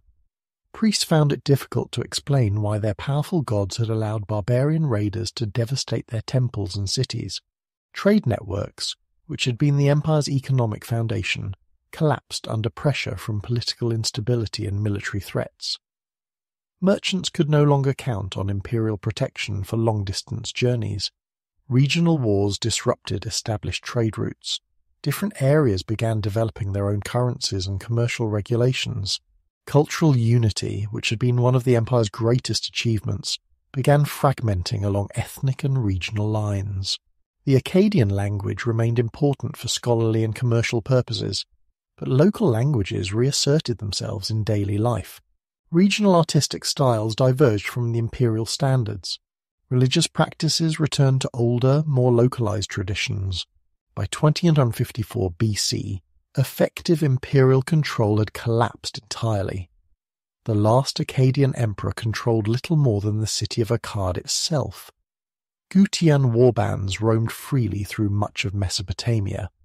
Former imperial provinces had declared independence and were fighting each other for territory and resources. The Gutian period, as historians call the next few decades, was remembered as a time of chaos and cultural decline. Cities were abandoned or reduced to small settlements. Irrigation systems fell into disrepair without imperial coordination. Trade declined to local exchanges. Literacy rates dropped as schools closed and scribal traditions were disrupted. Yet this apparent collapse contained the seeds of renewal. In the southern Mesopotamian city of local leaders were organizing resistance against Gutian rule. They were studying the successes and failures of the Akkadian Empire, learning what had worked and what had led to disaster. They were preparing to create something new. Not just another empire, but a different approach to governing diverse peoples across large territories. From these ashes would emerge a new power that would give the world its most famous legal code. The lessons learned from Akkadian success and failure would inform new approaches to imperial government, and the cultural achievements of the Akkadian period would be preserved and transmitted to future generations, ensuring that humanity's first experiment in international civilization would not be forgotten. While Gutian warriors raided the great cities of Mesopotamia, a small town named Babylon sat quietly along the Euphrates River. It wasn't much to look at, certainly nothing compared to the mighty walls of Ur or the towering ziggurats of Uruk. Babylon was just another trading post where merchants stopped to rest and resupply on their journeys between the great cities. But Babylon had something the other cities lacked: perfect geography. The city sat exactly where the Tigris and Euphrates rivers came closest together. Goods travelling down either river had to pass by Babylon's docks. Caravans crossing between the rivers found Babylon the most convenient stopping point. Trade routes from east, west, north, and south all converged on this modest settlement. Smart merchants had noticed this advantage long before politicians did. They established warehouses in Babylon to store goods in transit. They built workshops to repair damaged merchandise. They opened inns to house travellers and taverns to entertain them. Slowly, without anyone really planning it, Babylon became the commercial crossroads of Mesopotamia. When the Akkadian Empire collapsed and Gutian raiders made travel dangerous, Babylon's location became even more valuable. The city offered protection and services that travellers couldn't find elsewhere. Merchants who might have bypassed Babylon in peaceful times now considered it essential for safe passage. The people running Babylon during this period were Amorites. They were originally nomadic herders from the western deserts, but they had settled in Mesopotamian cities and adopted local customs. Unlike the Akkadians, who had conquered through military force, the Amorites gained influence through patient political maneuvering and economic success. Amorite leaders in Babylon understood that their city's future lay in becoming indispensable to everyone else. They made Babylon a neutral ground where even enemies could trade safely. They offered fair exchange rates and reliable commercial services. They invested trade profits in better defences and public amenities that attracted more merchants and travellers. During the chaotic Gutian period, Babylon's neutrality made it a refuge for scholars, artists and skilled craftsmen fleeing from destroyed cities. These refugees brought knowledge and techniques that enriched Babylonian culture. More importantly, they brought connections to influential people throughout the region. As other cities struggled with raids and rebellions, Babylon quietly accumulated wealth and influence. Its merchants extended credit to struggling rulers. Its workshops produced goods that war-torn regions desperately needed. Its diplomatic services helped negotiate truces and trade agreements between hostile parties. The Babylonian approach to expansion was completely different from the Akkadian model. Instead of conquering territory through military campaigns, they gained control through economic dependency and political alliance. Cities that owed money to Babylonian merchants found it easier to accept Babylonian leadership than risk having their credit cut off. Marriage alliances played a crucial role in this expansion. Babylonian princes married daughters of important rulers throughout the region. Babylonian princesses became queens in allied cities. These marriages created networks of kinship and obligation, that were often more durable than military conquest. When cities faced external threats, Babylon offered military assistance in exchange for political concessions.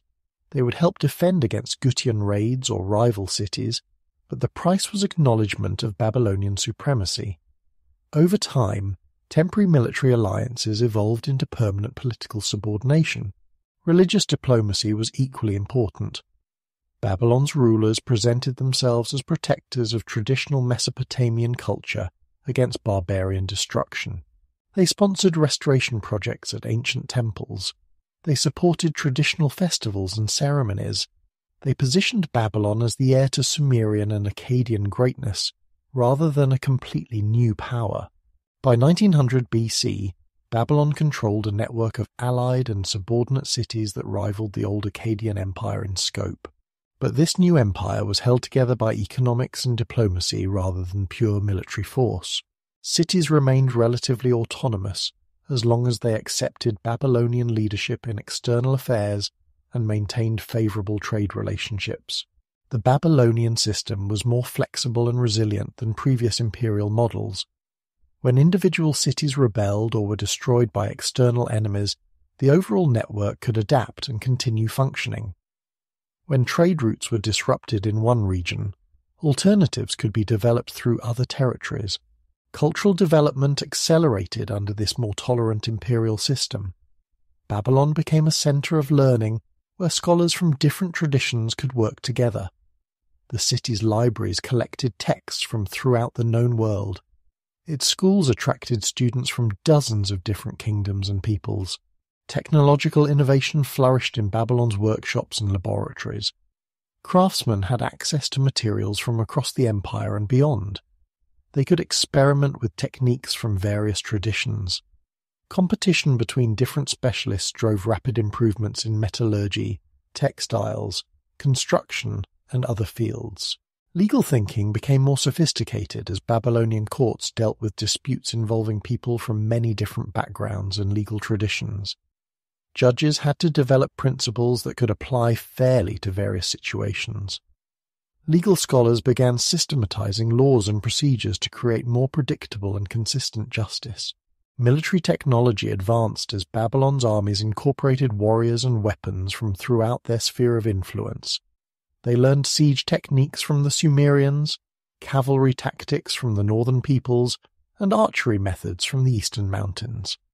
This military synthesis made Babylonian forces effective against diverse types of enemies. Diplomatic practices reached new levels of sophistication. Babylon maintained permanent ambassadors in major cities throughout the region. They developed standardized protocols for negotiations, treaty-making, and conflict resolution. These diplomatic innovations influenced international relations for centuries afterward. The city itself grew rapidly during this period. Magnificent palaces housed the royal court and government offices. Impressive temples honored the gods who had blessed Babylonian success. Wide streets accommodated the increasing traffic of merchants, diplomats, and visitors from across the known world. Population diversity became one of Babylon's greatest strengths. The city attracted talented individuals from throughout the region who were seeking opportunities not available in their homelands. This cosmopolitan environment fostered creativity and innovation in ways that more homogeneous communities could not match. By 1800 BC, Babylon had become the greatest city in the world. Its influence extended from the Persian Gulf to the Mediterranean Sea. Its merchants were known in every major commercial center. Its diplomatic representatives were welcomed in royal courts throughout the ancient Near East.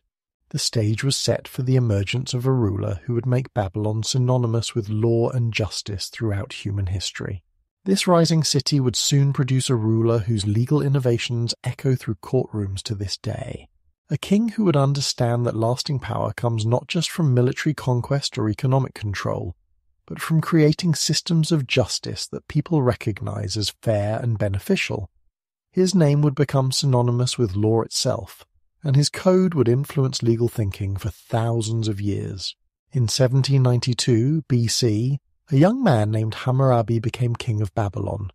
He was probably in his 20s, inheriting a throne from his father in the traditional manner. To neighbouring rulers, he seemed like just another Amorite prince who would rule his small kingdom, make some trade deals, maybe fight a few minor wars, and eventually pass power to his own son. They were completely wrong. Hammurabi had been studying the rise and fall of previous empires. He understood why the Akkadians had succeeded and why they had ultimately failed. He knew that military conquest alone wasn't enough to create lasting political unity. He needed something more durable than fear and more reliable than personal loyalty. His solution was law. But first, he had to establish his authority through more traditional methods.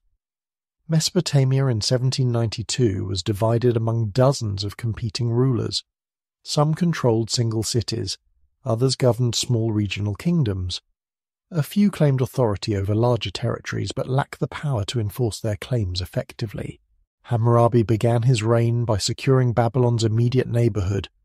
He formed alliances with nearby cities that feared stronger neighbors. He offered protection to merchants and farmers who were suffering from constant raids and wars. He presented himself as a defender of order against chaos. His early military campaigns were carefully chosen for maximum political impact with minimum risk. He attacked cities that were already weakened by internal disputes or external threats. He avoided confrontations with the strongest regional powers until he had secured sufficient resources and allies. Hammurabi's armies used tactics learned from studying previous empires. Like Sargon, he maintained professional soldiers who could campaign year-round.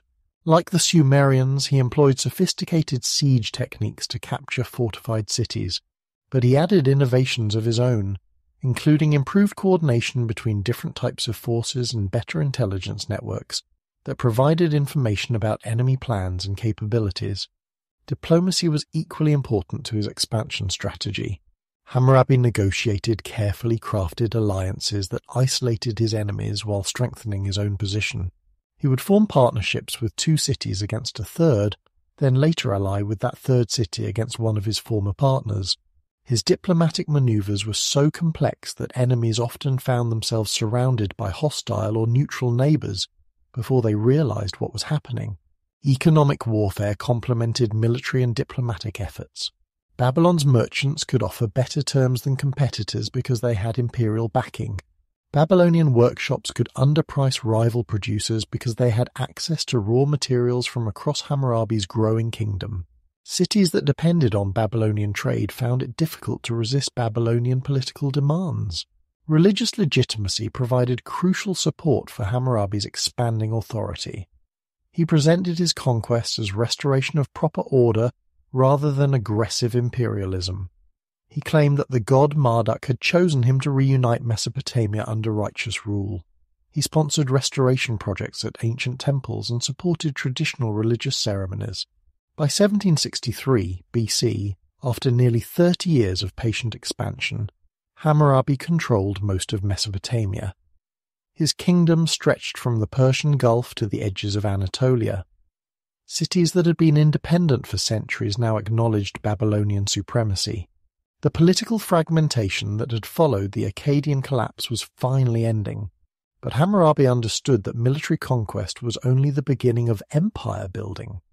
He needed to create systems that would outlast his own reign and maintain unity after he was gone. His solution was the most comprehensive legal code the world had ever seen. The Code of Hammurabi wasn't the first written law. Sumerian cities had been recording legal decisions and procedures for centuries. Earlier Mesopotamian rulers had issued legal proclamations and judicial reforms, but Hammurabi's code was different in scope and ambition. Previous laws had been collections of specific rulings about particular situations. Hammurabi's code attempted to cover every aspect of human behavior. It included criminal law dealing with murder, theft, and assault. It covered civil law governing contracts, property rights, and family relationships. It established procedural law determining how courts should operate and evidence should be evaluated. The code contained 282 individual laws covering an enormous range of situations. It specified punishments for different types of theft depending on what was stolen and who stole it. It regulated various kinds of business contracts and commercial relationships. It established rules for marriage, divorce, inheritance, and child custody. It even included laws about medical malpractice and building safety standards. Hammurabi had copies of his law code carved on stone pillars and placed in cities throughout his kingdom. The most famous example, discovered by archaeologists in 1901, stands over 7 feet tall and contains the complete text in cuneiform script. At the top, a carved relief shows Hammurabi receiving the laws directly from Shamash, the god of justice. The code's principles were revolutionary for their time. Laws applied equally to everyone regardless of social status, with some exceptions for slaves and foreigners. Punishments were supposed to be proportional to crimes rather than arbitrary expressions of royal anger. Evidence and witness testimony mattered more than social position or personal connections. Many of the code's specific provisions seem harsh by modern standards. The principle of an eye for an eye meant that punishments often exactly matched the damage caused by crimes, but this was actually a limitation on punishment rather than an encouragement of severity. It prevented excessive retaliation and ensured that penalties didn't exceed the harm that had been done. The code recognized different social classes and prescribed different penalties for crimes committed by or against people of various statuses. Free citizens received one level of protection. Property owners got additional rights. Slaves had fewer protections, but weren't completely without legal standing. Women's rights under the code were limited but not non-existent. Women could own property, run businesses, and initiate divorce proceedings under certain circumstances. They couldn't participate in government or serve as witnesses in major court cases, but they had legal standing in many commercial and family matters. The code's impact extended far beyond Hammurabi's own kingdom. Copies were studied by rulers throughout the ancient world. Later legal systems incorporated many of its principles and procedures. Its influence can be traced through Persian, Greek, Roman, and eventually modern legal traditions. But Hammurabi's legal legacy would face its greatest test as new powers rose to challenge Babylon. Environmental pressures, internal rebellions, and external invasions would test whether written laws could maintain political unity when military force and economic prosperity were no longer sufficient. The king who created history's most famous legal code was about to discover the limits of law itself in maintaining imperial power. Under Hammurabi and his successors, Babylon became more than just a political and military power. It became the cultural heart of the ancient world. Scholars, artists, and intellectuals from across the known world traveled to Babylon to study, work, and exchange ideas. The city's schools, libraries, and workshops produced innovations that influenced human civilization for millennia. Babylonian mathematicians built on Sumerian foundations to create the most sophisticated number systems in the ancient world. They refined the base 60 system that we still use for measuring time and angles. They developed geometric principles that allowed accurate calculation of areas, volumes, and distances. Their mathematical tablets show understanding of concepts that wouldn't be rediscovered in Europe until the Renaissance. The Babylonians created detailed multiplication tables, square root charts, and geometric formulas. They could solve complex algebraic equations and work with both rational and irrational numbers. Their mathematical knowledge was practical as well as theoretical. Engineers used it to design irrigation systems. Architects applied it to construction projects. Merchants relied on it for commercial calculations. Astronomical observation reached unprecedented levels of precision under Babylonian scholars. They mapped the movements of planets, stars, and constellations with remarkable accuracy. They predicted eclipses, calculated the length of lunar months, and determined the exact duration of the solar year. Their astronomical records were so precise that modern scientists still use them to study ancient celestial events. Babylonian astronomy was motivated partly by religious belief and partly by practical necessity. They believed that celestial events reflected the will of the gods and could predict earthly events. Kings consulted astronomers before making important decisions. Farmers used astronomical calendars to plan planting and harvesting, but Babylonian astronomical work went far beyond fortune-telling. They developed mathematical models that could predict planetary positions years in advance. They created star catalogues that mapped the entire visible sky. They established the zodiac system that divided the sky into 12 sections, each associated with particular constellations. Medical knowledge advanced significantly during this period. Babylonian doctors combined practical experience with theoretical understanding to develop effective treatments for many conditions. They could perform surgery, set broken bones, and treat various diseases. Their medical texts describe symptoms, treatments, and prognoses with surprising accuracy. Babylonian medicine was holistic, treating patients as complete individuals rather than collections of symptoms. Doctors considered psychological and spiritual factors as well as physical ones. They understood that illness could have social and environmental causes. Their treatments often included dietary changes, exercise recommendations, and lifestyle modifications along with medicinal remedies. Literature flourished in Babylonian schools and libraries. Scribes collected and copied texts from throughout Mesopotamian history.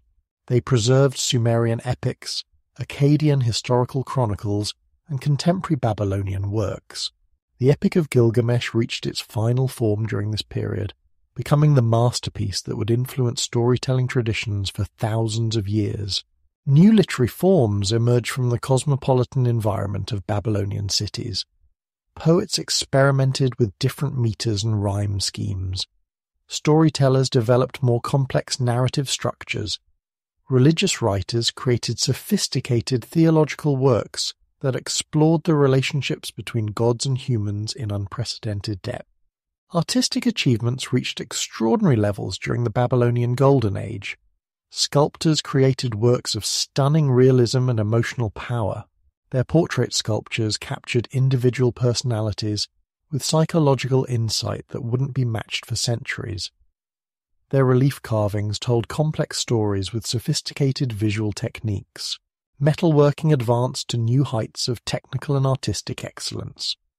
Babylonian craftsmen could work with gold, silver, copper, bronze, and iron. They created intricate jewelry, ceremonial weapons, and decorative objects that combined technical mastery with aesthetic beauty. Their techniques influenced metalworking traditions throughout the ancient world. Architecture during this period combined practical engineering with stunning visual impact. Babylonian architects learned to build larger and more stable structures than ever before. They developed new techniques for supporting massive weights and spanning large spaces. Their buildings were both functional and beautiful, serving practical needs while inspiring awe and respect. Religious architecture was particularly impressive. The ziggurats built during Hammurabi's era dwarfed their predecessors. They incorporated sophisticated drainage systems, internal staircases, and structural innovations that allowed unprecedented height and stability. These buildings served as symbols of Babylonian achievement as well as centers of religious activity. Urban planning became more sophisticated as Babylonian cities grew larger and more complex. Planners designed neighborhoods with proper sanitation, adequate water supplies, and efficient traffic flow. They created public spaces for markets, ceremonies, and social gatherings. They established zoning systems that separated residential, commercial, and industrial areas. The god Marduk emerged as the supreme deity of the Babylonian pantheon during this period. Originally a relatively minor god associated with the city of Babylon itself, Marduk's status rose along with Babylonian political power. Religious scholars developed elaborate mythology explaining how Marduk had defeated the forces of chaos to create the ordered world. This religious development wasn't just political propaganda. It reflected genuine theological innovation. Babylonian priests and scholars were grappling with complex questions about divine justice, human responsibility, and the relationship between earthly and celestial authority. Their answers influenced religious thinking throughout the ancient world. Educational systems became more sophisticated and widely available. Babylonian schools taught not just basic literacy and numeracy, but advanced subjects like mathematics, astronomy, law, and literature. Students came from throughout the region to study in Babylonian institutions. These schools produced the educated professionals needed to run the empire's complex administrative systems. Scientific methodology was developing as Babylonian scholars began to distinguish between observation and interpretation. They recorded what they actually saw rather than what they expected to see. They tested their theories against repeated observations. They developed more accurate instruments for measuring time, distance, and celestial positions. Agricultural science advanced through systematic experimentation with different crops, planting methods, and irrigation techniques. Babylonian farmers achieved higher yields than their predecessors while maintaining soil fertility over longer periods. They developed new varieties of grains and vegetables that were better adapted to local conditions. Engineering achievements during this period were remarkable. Babylonian engineers designed and built irrigation systems that could water thousands of square miles of farmland. They constructed roads, bridges, and fortifications that facilitated trade and defense. They created urban infrastructure that could support populations larger than anything previously imagined. Commercial law became increasingly sophisticated as Babylonian merchants engaged in more complex and long-distance transactions. Legal scholars developed detailed regulations for partnerships, corporations, banking, and international trade. These commercial innovations made possible economic activities that would have been impossible under simpler legal systems. International relations were conducted with unprecedented diplomatic sophistication. Babylon maintained permanent embassies in major foreign courts. Diplomatic correspondence followed established protocols and procedures. Treaties were carefully negotiated documents that specified exact terms and conditions rather than vague agreements based on personal relationships. Cultural exchange accelerated as Babylon's influence spread throughout the region. Babylonian artistic styles influenced local traditions in dozens of different cities and kingdoms. Babylonian literary works were translated into various languages and adapted to local customs. Babylonian scientific and technical knowledge spread through trade networks and diplomatic contacts. The Babylonian Golden Age represented humanity's first sustained period of cultural synthesis on an international scale. Different traditions combined to create new forms of knowledge and expression. Technical innovations from various regions were integrated into more sophisticated systems. The cosmopolitan environment of Babylonian cities fostered creativity and experimentation in ways that isolated communities could not match. As Babylonian culture flourished, a harsh and militaristic people were gathering strength in the north. They had been watching Mesopotamian wealth and sophistication with growing interest. They had learned to use Mesopotamian innovations for their own purposes, and they had developed military techniques that would prove devastatingly effective against the prosperous but complacent cities of the south. The Golden Age of Babylon was about to face its greatest challenge. Far to the north of Babylon's golden palaces and peaceful gardens, a different kind of civilization was taking shape. The land here was harder, rougher, more demanding. Rolling hills gave way to rocky mountains. Gentle rivers became rushing torrents. The soil was less fertile, the climate harsher, the living more difficult. The people who called this region home were called Assyrians after their chief city of Ashur. They had been living in northern Mesopotamia for over 1,000 years, watching the great southern cities rise and fall. They had seen the Sumerians create the first civilization. They had witnessed Sargon's conquests and the Akkadian collapse. They had observed Babylon's patient rise to dominance, and they had been learning. Ashur sat on high bluffs overlooking the Tigris River, where it flowed through narrow gorges between rocky hills. The location was perfect for defense, but terrible for farming. The surrounding land could support only small populations through agriculture, but it had other advantages that would prove far more important. The city controlled one of the few practical routes between the Mesopotamian plains and the highland regions to the north and east. Merchants carrying goods between these regions had to pass through Assyrian territory. Caravans needed Assyrian guides to navigate the mountain passes safely. Trade routes naturally converged on Ashur simply because geography offered few alternatives. Early Assyrian leaders understood that their harsh homeland would never support the kind of agricultural wealth that made southern cities powerful. Instead, they focused on what they could control. They became the masters of mountain warfare and highland commerce. They learned to extract wealth from passing trade rather than from local farming. This geographic reality shaped Assyrian character in fundamental ways. Southern Mesopotamians could rely on fertile soil and regular floods to provide abundance. Assyrians had to fight for everything they possessed.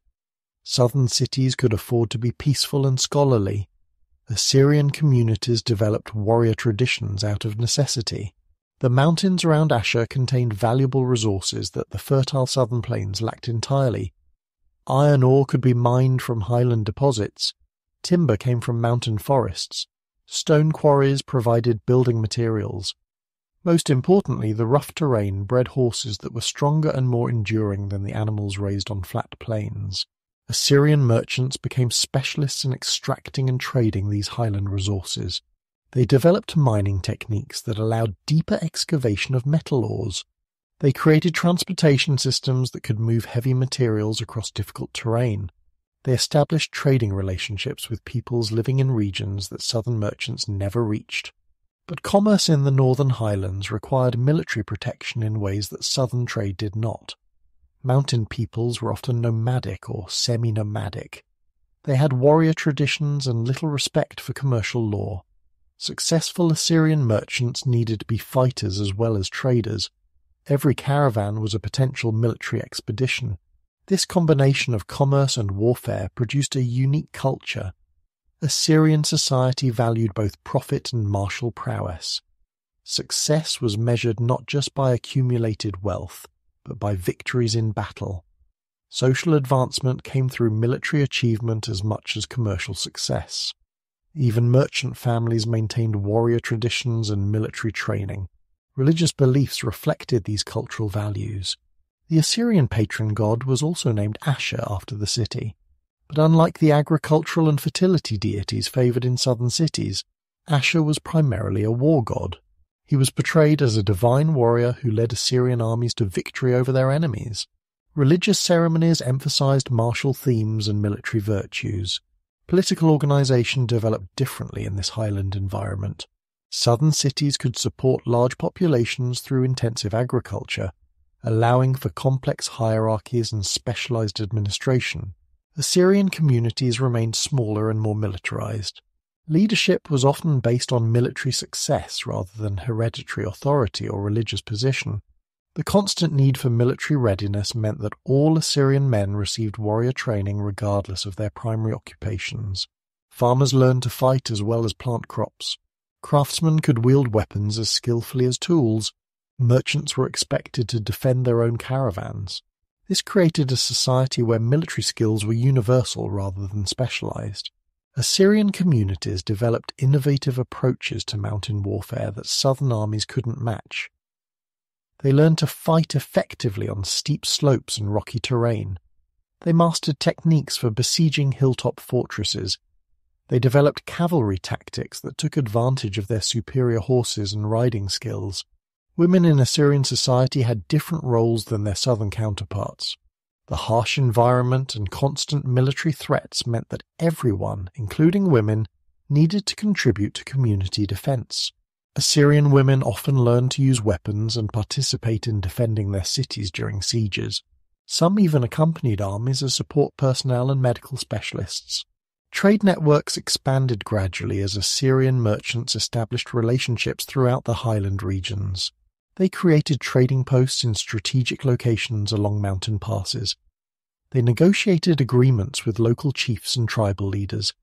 They developed systems for transporting goods safely across territories controlled by potentially hostile peoples. These commercial activities brought Assyrians into contact with many different cultures and military traditions. They observed various fighting techniques and weapons technologies. They studied different approaches to siege warfare and cavalry tactics. They learned about organizational methods that might be adapted to their own purposes. Contact with the outside world also exposed Assyrians to new ideas about government and imperial expansion. They saw how the Babylonians had built their empire through patient diplomacy and economic pressure. They studied the successes and failures of previous conquerors. They began developing their own theories about how to acquire and hold territory. By 1300 BC, Assyrian merchants were operating throughout the region from Anatolia to Iran. Their trade networks rivaled those of any southern power. Their military reputation made them sought-after allies and feared enemies. Their homeland was no longer just a collection of small mountain communities, but the centre of a growing commercial and military power. Technological innovation accelerated as Assyrians gained access to resources and ideas from across their expanding sphere of influence. They became particularly skilled at metallurgy, developing superior techniques for working with iron that was becoming increasingly available from highland mines. Their weapons were harder, sharper, and more durable than anything southern smiths could produce. Military organization became more sophisticated as Assyrian society grew wealthier and more complex. Professional soldiers supplemented citizen militias. Specialized units developed expertise in particular types of combat. Command structures evolved to coordinate larger and more complex military operations. The foundations were being laid for something unprecedented in ancient warfare. Assyrian leaders were combining their traditional warrior culture with new technologies, organizational innovations, and strategic thinking, influenced by contact with diverse civilizations. They were developing military capabilities that would soon shock the world. These northern traders were developing military innovations that would make them the most feared army in the ancient world. Iron weapons forged in mountain workshops would prove superior to southern bronze. Cavalry tactics learned on highland pastures would dominate battles fought on Mesopotamian plains. Most importantly, organizational methods developed for managing commercial networks would be applied to conquering and controlling vast territories. In 911 BC, a king named Adad-nirari II ascended the Assyrian throne. He looked south toward the rich cities of Mesopotamia and made a decision that would reshape the ancient world. The time had come for Assyrians to stop being highland traders and mountain warriors. They would become conquerors. But this wouldn't be conquest in the old style. Previous empires had relied on overwhelming force followed by relatively lenient occupation. Assyrian expansion would be different. It would be systematic, technological, and absolutely ruthless. The goal wasn't just to defeat enemies, but to destroy their ability to ever resist again. The key to Assyrian success was iron. While southern cities still equipped their armies primarily with bronze weapons, Assyrian smiths had mastered iron metallurgy. Iron weapons were harder, held sharper edges longer, and were much less expensive to produce than bronze alternatives. An Assyrian soldier could be equipped with weapons superior to those carried by enemy nobles at a fraction of the cost. Iron technology gave Assyrians overwhelming advantages in every type of combat. Iron swords could cut through bronze armor. Iron spearheads could penetrate bronze shields. Iron arrowheads flew straighter and hit harder than bronze points. Enemy armies found themselves outclassed before battles even began, but superior weapons were only part of the Assyrian advantage. Their military organization was revolutionary. Instead of seasonal campaigns conducted by citizen soldiers who needed to return home for planting and harvesting, the Assyrians maintained the world's first truly professional army. Soldiers trained year-round. They campaigned continuously. Fighting was their only job. Assyrian armies were organized into specialized units that worked together with deadly efficiency. Heavy infantry formed the core, equipped with iron weapons and scale armor that provided protection without sacrificing mobility. Archers provided long-range support using composite bows that could penetrate armor at distances that rendered enemy weapons useless. Cavalry became a decisive factor for the first time in ancient warfare. Assyrian horsemen were raised from childhood in the saddle. They could shoot accurately while riding at full gallop. They could coordinate complex maneuvers that confused and scattered enemy formations. No previous army had faced mounted warriors with such skill and equipment.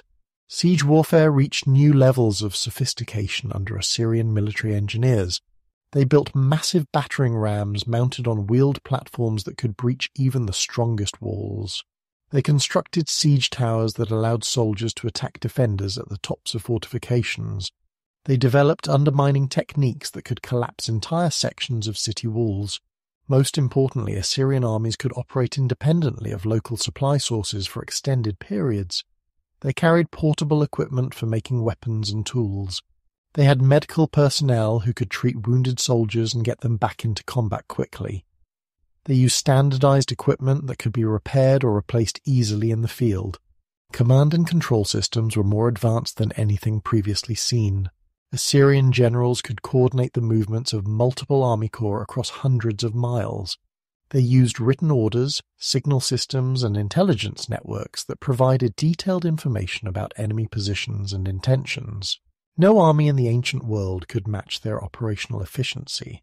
King Tiglath-Pileser III, who ruled from 744 to 727 BC, perfected these military innovations and launched the Great Age of Assyrian expansion. His armies moved like machines, conquering city after city with relentless precision. Unlike previous conquerors who were satisfied with tribute and submission, Tiglath-Pileser demanded complete integration into the Assyrian system. His campaigns followed a brutal but effective pattern. Assyrian armies would appear suddenly outside a city's walls, having moved faster than messengers could carry warnings. They would offer terms. Immediate surrender meant relatively mild treatment, while resistance meant total destruction. Most cities faced with obviously superior forces chose to surrender. Those that resisted were destroyed with scientific thoroughness. Assyrian siege techniques could breach any fortification given enough time. Once walls were breached, the slaughter was systematic and complete. Adult males were typically executed or enslaved. Women and children were deported to distant regions. The city itself was often demolished and its population scattered so thoroughly that it never recovered.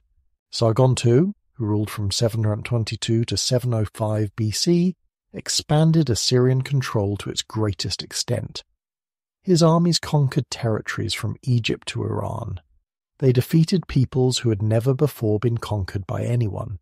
They incorporated military techniques and technologies from dozens of different cultures into their own already formidable system. Under Sargon II, the Assyrian military became truly international. Units included warriors from throughout the empire, each contributing their particular specialties to the common effort. Mesopotamian engineers, Syrian archers, Anatolian cavalry, Egyptian infantry and Persian scouts all served under Assyrian command. This military diversity was managed through the most sophisticated administrative system the ancient world had ever seen. Every unit had detailed records of equipment, personnel, and capabilities.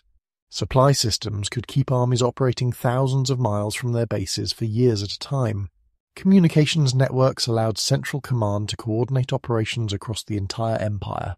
Assyrian military camps were engineering marvels in themselves. They could be established quickly on any terrain and defended against massive attacks. They included workshops for maintaining equipment, medical facilities for treating wounded, and administrative centers for managing complex logistics. Some temporary camps housed populations larger than many permanent cities. Psychological warfare was as important as physical combat in Assyrian strategy. Their reputation for absolute ruthlessness meant that many enemies surrendered without fighting, rather than risk the consequences of resistance. Stories of Assyrian brutality spread faster than their armies, often preparing the way for conquest through fear alone. Intelligence gathering reached unprecedented levels of sophistication. Assyrian spies operated throughout the known world, providing detailed information about enemy capabilities, political situations, and potential weaknesses. Military campaigns were planned using information that would have been impossible for previous empires to obtain. Engineering corps could modify terrain to support military operations. They built roads that allowed rapid movement of troops and supplies. They constructed bridges that could span major rivers. They created fortified positions that could control strategic locations permanently. Medical services kept Assyrian armies fighting at full strength even during extended campaigns.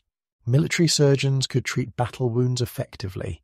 Disease prevention measures kept plague and pestilence from decimating armies operating in unfamiliar territories. Wounded soldiers could be evacuated, treated, and returned to duty much more effectively than in any previous military system. But Assyrian power came with a terrible cost, a reign of terror that would ultimately doom the empire. The same ruthless efficiency that made Assyrian armies invincible also made Assyrian rule unbearable for conquered peoples. Every victory created new enemies. Every successful campaign generated hatred that would eventually unite the empire's subjects against their oppressors. The Assyrian approach to governing conquered territories was unlike anything the world had ever experienced. Previous empires had been content to receive tribute, install friendly local rulers, and allow conquered peoples to maintain their traditional ways of life as long as they remained politically subordinate. The Assyrians had a completely different vision of imperial control. They believed that lasting peace could only be achieved through the complete elimination of local identities that might inspire future rebellions. Every aspect of conquered societies that could serve as a foundation for resistance had to be destroyed or transformed. This wasn't just political control. It was cultural warfare on an unprecedented scale. The cornerstone of Assyrian policy was mass deportation. Whenever they conquered a region, they immediately began relocating large portions of the population to distant parts of the empire. Skilled craftsmen from Syria might be moved to Mesopotamia. Farmers from Anatolia could find themselves transported to Persia. Entire communities were broken up and scattered across thousands of miles. These deportations served multiple purposes.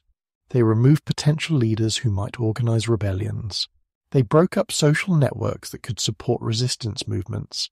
They destroyed local knowledge of terrain and resources that rebels might use against Assyrian forces. Most importantly, they created populations of displaced peoples who were completely dependent on Assyrian authorities for survival. The scale of these population movements was staggering. Archaeological evidence suggests that the Assyrians deported hundreds of thousands of people during their imperial expansion. Entire regions were emptied of their original inhabitants and repopulated with deportees from other conquered territories. The ethnic map of the ancient Near East was completely redrawn by Assyrian population policies, but deportation was only the beginning of Assyrian cultural suppression. They systematically destroyed local religious centers, educational institutions, and political structures that might preserve traditional identities. Ancient temples were demolished or converted to Assyrian religious purposes. Local schools were closed and their teachers scattered. Traditional ruling families were eliminated or reduced to powerless figurehead positions. The Assyrians replaced local institutions with their own systems of control. Every major city received an Assyrian governor with absolute authority over local affairs. Assyrian priests took over religious functions. Assyrian teachers established schools that taught only Assyrian-approved subjects. Assyrian judges administered law according to Assyrian legal codes rather than local traditions.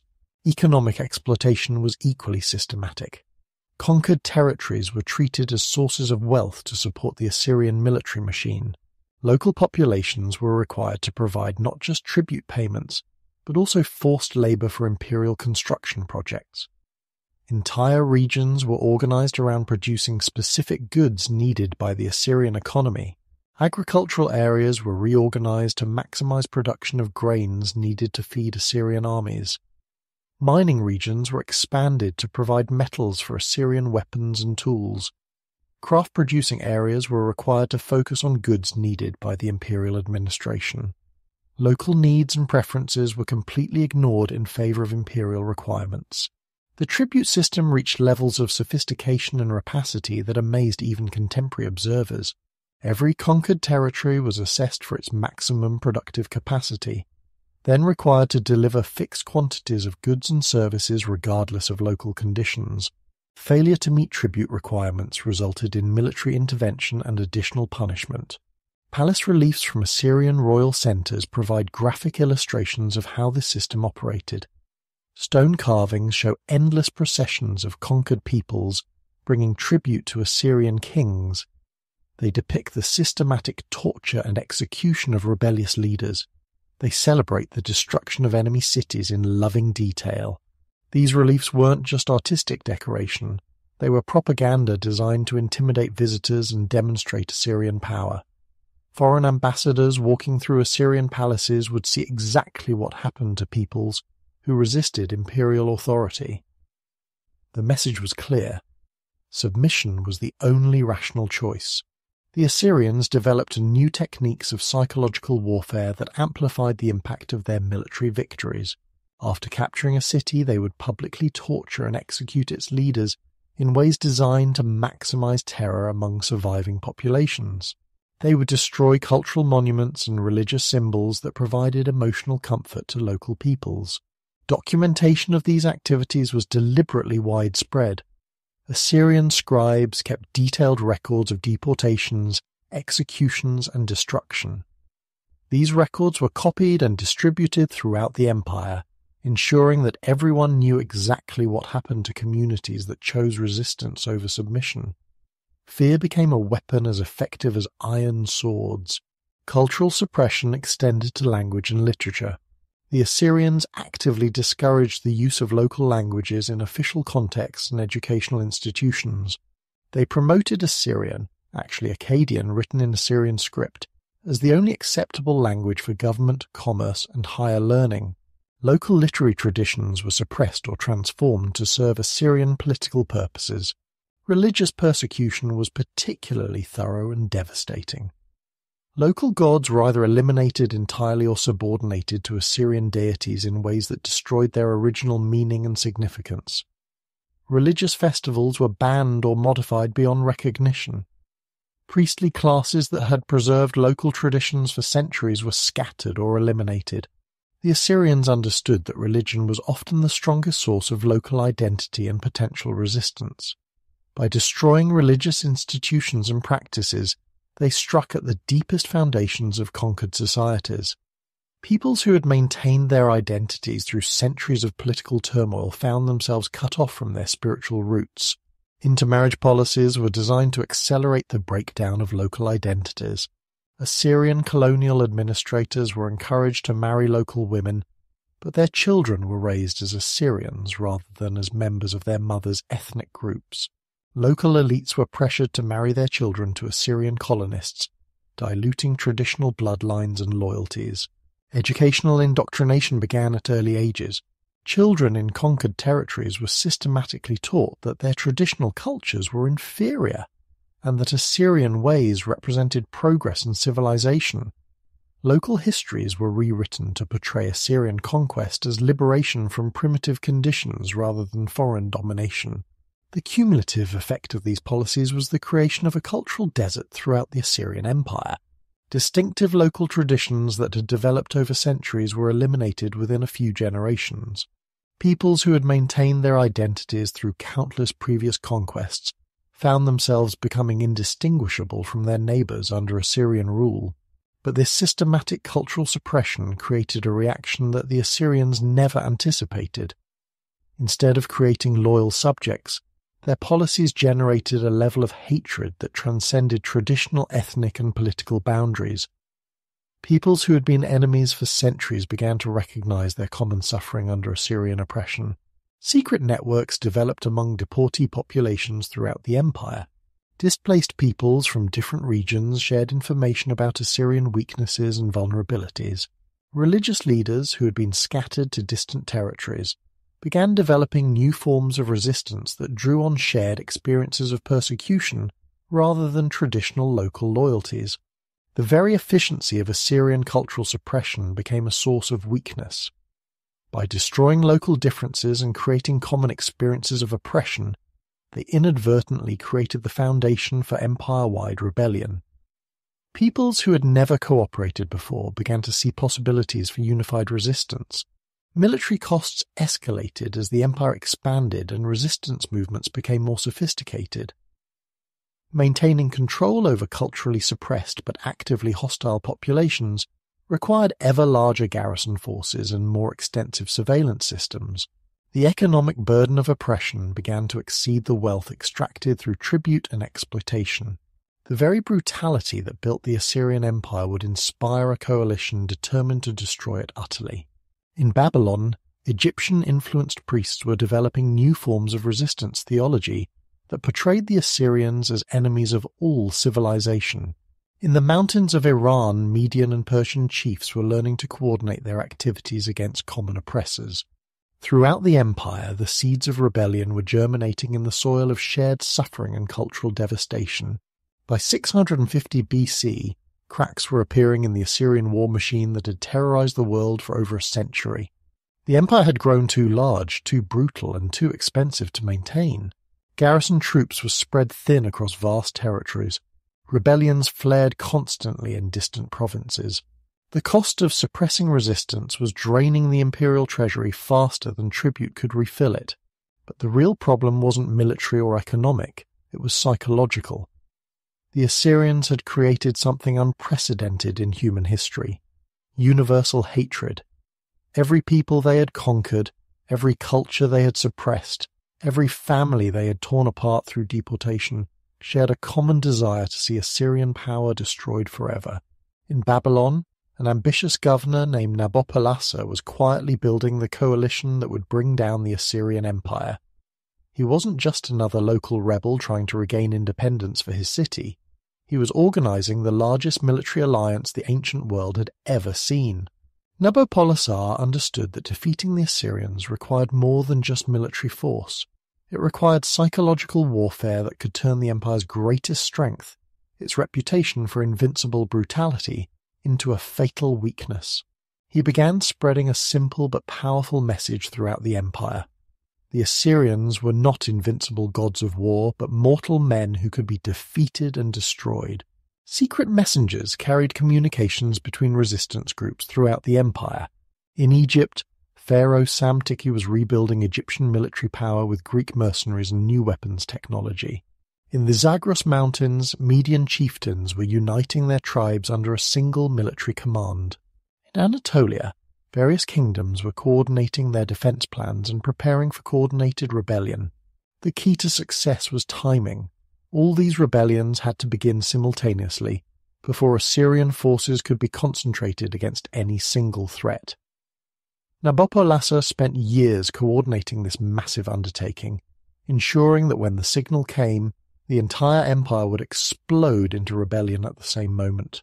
The opportunity came in 626 BC when the Assyrian king Ashurbanipal died, and a succession crisis divided the royal family. Two brothers fought a civil war for control of the throne while their armies were desperately needed to suppress rebellions throughout the empire. Nabopolassar seized this moment to declare Babylonian independence and call for the general uprising he had been planning. The response exceeded even his optimistic expectations. Egyptian armies marched north into Syria. Median forces swept down from the mountains into Assyrian heartland. Babylonian troops advanced up the rivers toward the great Assyrian cities. Local populations throughout the empire rose against their garrison forces. Within months, the mighty Assyrian Empire was fighting for its very survival. But Nabopolassar knew that military victories weren't enough. The Assyrian capital at Nineveh was still the strongest fortress in the world, defended by the most professional army ever assembled. Taking it would require not just courage and numbers, but superior strategy and technology. The coalition developed innovative siege techniques specifically designed to overcome Assyrian defenses. They redirected rivers to flood approaches to city walls. They built massive earthwork ramps that could support siege engines larger than anything previously constructed. They coordinated attacks by multiple armies to prevent relief forces from reaching besieged cities. Most importantly, they turned Assyrian psychological warfare against its creators. Coalition forces made it clear that this wasn't just another rebellion seeking better terms of submission. This was a war of extermination. Assyrian cities that surrendered might be spared, but Assyrian military forces and government officials would be eliminated completely. The siege of Nineveh began in 614 BC and lasted for 2 years. The great city that had terrorized the world for centuries was gradually strangled by coalition forces that numbered in the hundreds of thousands. Inside the walls, food ran short, disease spread, and morale collapsed as it became clear that no relief was coming. When Nineveh finally fell in 612 BC, the destruction was total and deliberate. The coalition forces didn't just conquer the city, they obliterated it. Every palace was torn down stone by stone, every temple was demolished, every library was burned, even the foundations were dug up and scattered so that nothing recognizable remained. The psychological impact was exactly what Nabopolassar had intended. The sight of mighty Nineveh reduced to rubble sent shockwaves throughout the ancient world. If the Assyrian capital could be completely destroyed, then Assyrian power was truly ended. Remaining Assyrian forces throughout the empire surrendered or disbanded rather than face similar annihilation. With Assyrian power eliminated, Nabopolassar faced the challenge of rebuilding Mesopotamian civilization from the ashes of imperial oppression.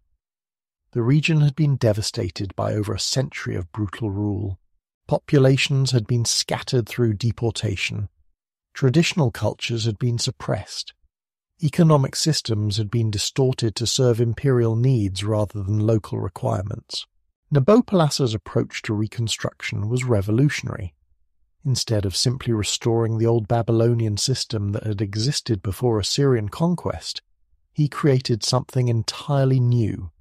He combined the best elements of previous Mesopotamian civilizations with innovations learned from the coalition partners who had helped destroy Assyria.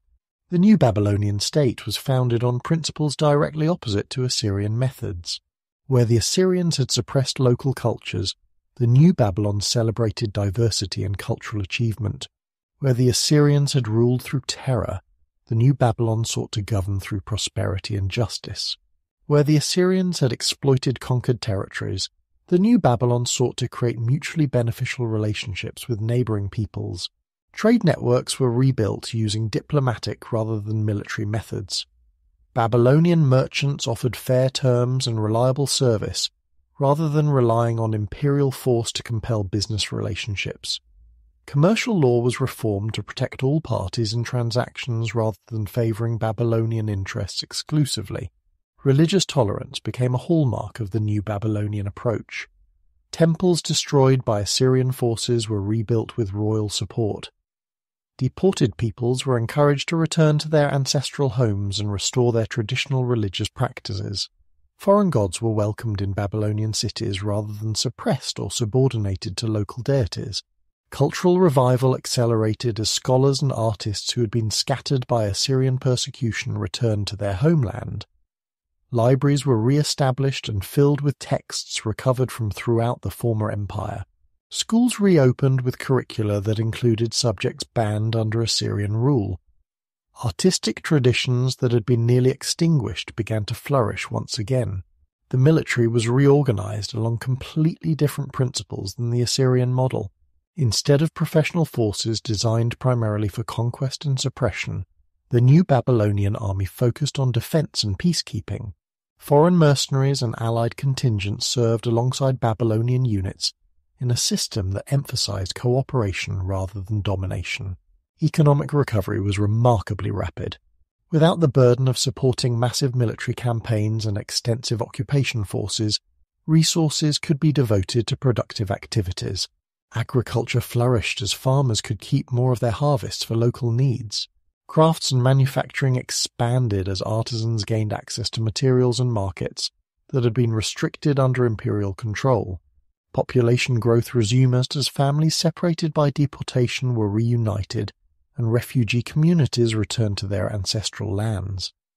Cities that had been reduced to garrison posts under Assyrian rule began expanding again as centers of commerce and culture.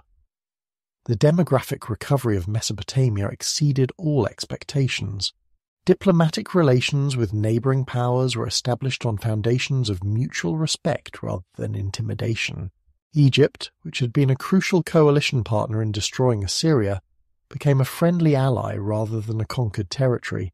The emerging Median state in Iran was treated as an equal partner rather than a subordinate client.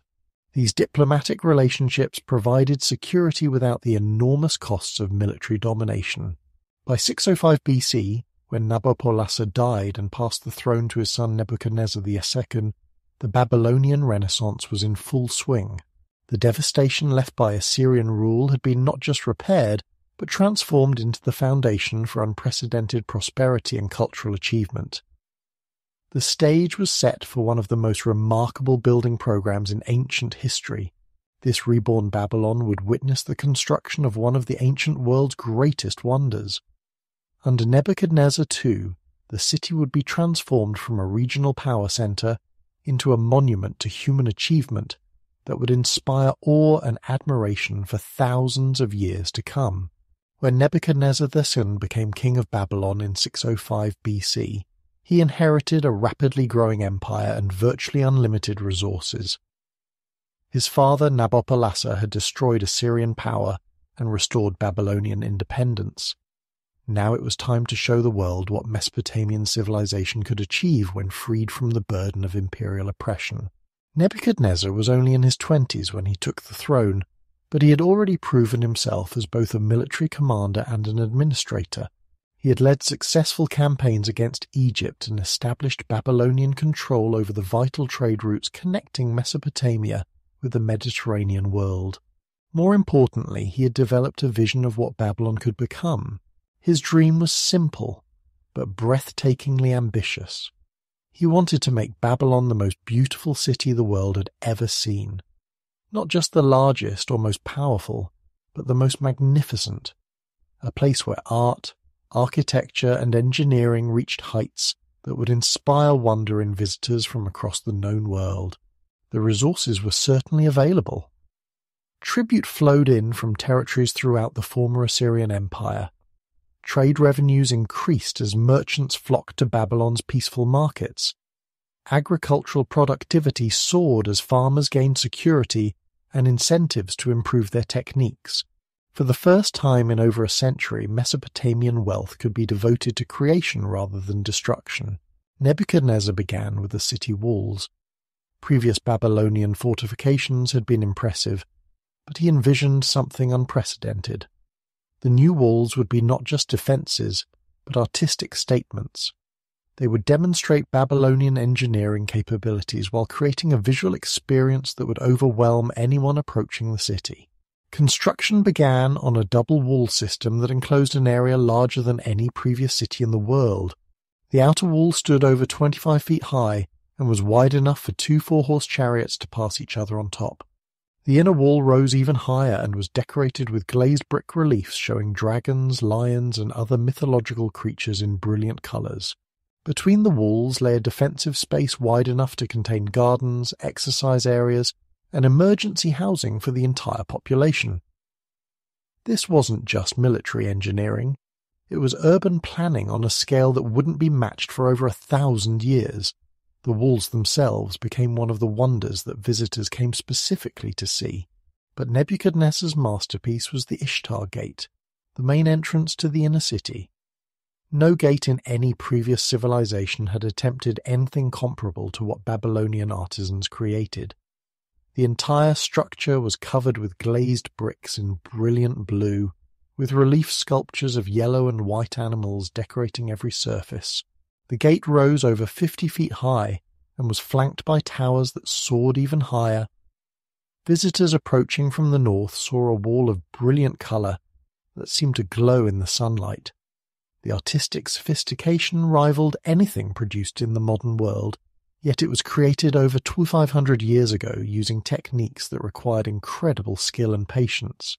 The processional way leading to the Ishtar Gate was equally magnificent.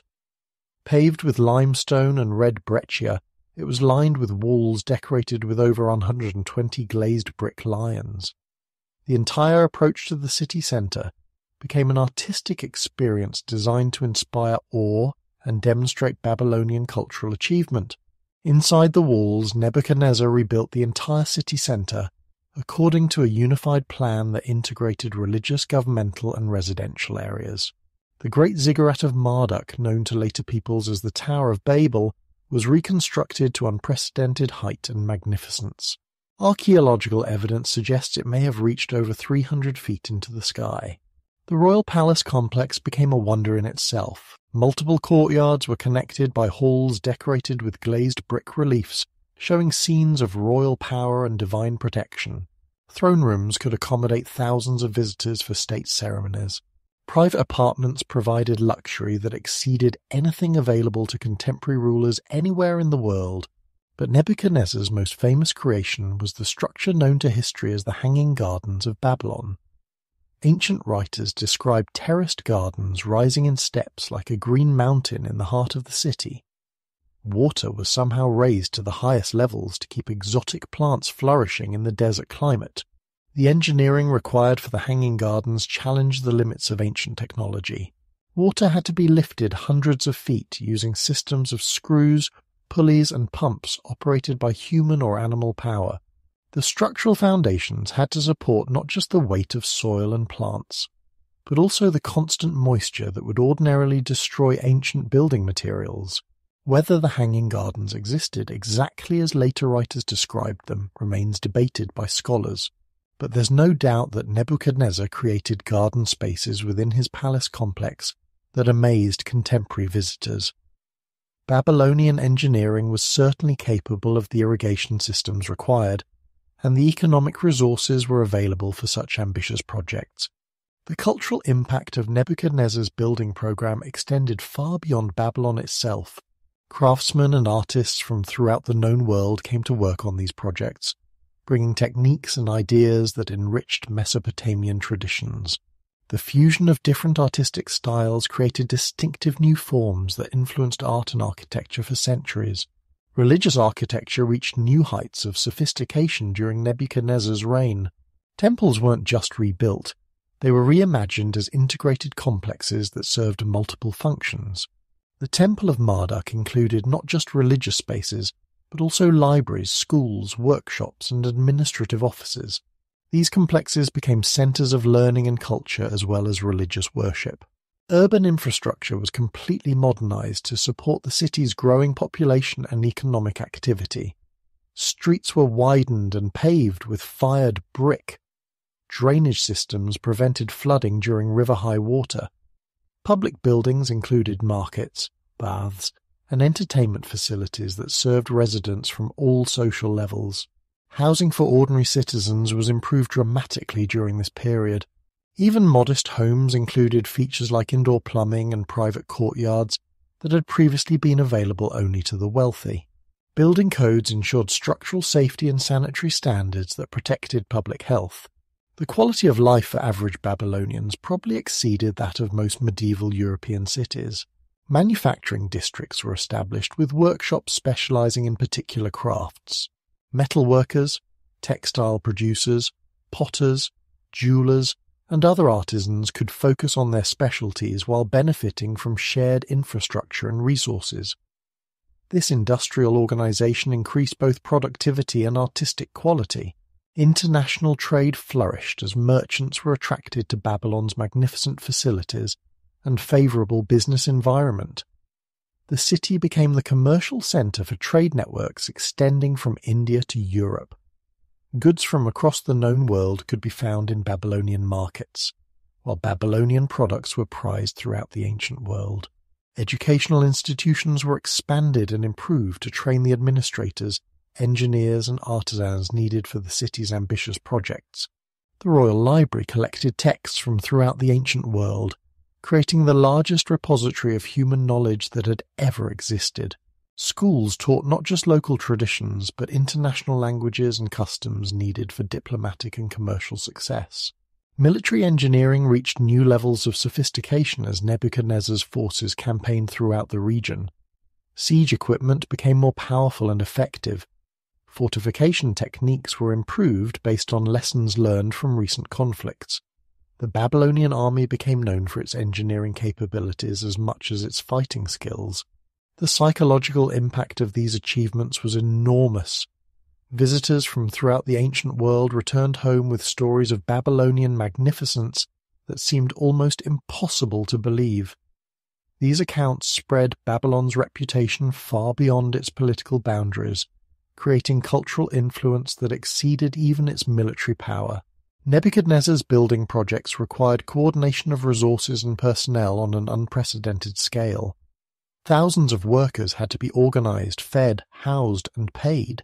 Materials had to be quarried, manufactured, and transported from throughout the empire and beyond. The administrative systems developed for these projects influenced government and business organization for centuries afterward. Yet even as Nebuchadnezzar built monuments to eternal glory, forces were stirring that would end Mesopotamian independence. To the east, in the mountains of Iran, A Persian king named Cyrus was uniting the diverse peoples of his region under a new kind of imperial system. His approach would be completely different from Assyrian brutality or Babylonian magnificence, and it would prove devastatingly effective against both. Nebuchadnezzar's Babylon became more than just a political and economic centre. It became a crucible where different cultures mixed and merged to create new forms of knowledge, art, and spiritual understanding. Nowhere was this cultural synthesis more important or more lasting than in the encounter between Babylonian and Jewish civilizations. In 597 and 586 BC, Nebuchadnezzar's armies captured Jerusalem and deported large portions of the Jewish population to Babylon. This wasn't the brutal mass deportation practiced by the Assyrians. The Jews weren't scattered randomly throughout the empire or forced to abandon their cultural identity. Instead, they were settled in specific communities where they could maintain their traditions while participating in Babylonian economic and intellectual life. The Jewish exile in Babylon created one of the most productive cultural exchanges in ancient history. Jewish scholars gained access to Mesopotamian libraries containing thousands of years of accumulated knowledge. Babylonian intellectuals encountered Jewish ideas about monotheism, ethics, and divine justice that challenged their traditional worldviews. Both cultures were profoundly changed by this interaction. Jewish scribes and scholars were amazed by the sophistication of Babylonian learning. They found mathematical texts that could solve complex geometric problems. They discovered astronomical records stretching back for centuries. They encountered legal traditions that offered new approaches to questions of justice and social organization. This exposure to Mesopotamian scholarship profoundly influenced Jewish intellectual development. The influence worked in both directions. Babylonian scholars were intrigued by Jewish ideas about a single universal God who demanded ethical behavior from all peoples. This monotheistic concept offered solutions to theological problems that had puzzled Mesopotamian thinkers for centuries. How could divine justice be reconciled with the obvious existence of evil and suffering in the world?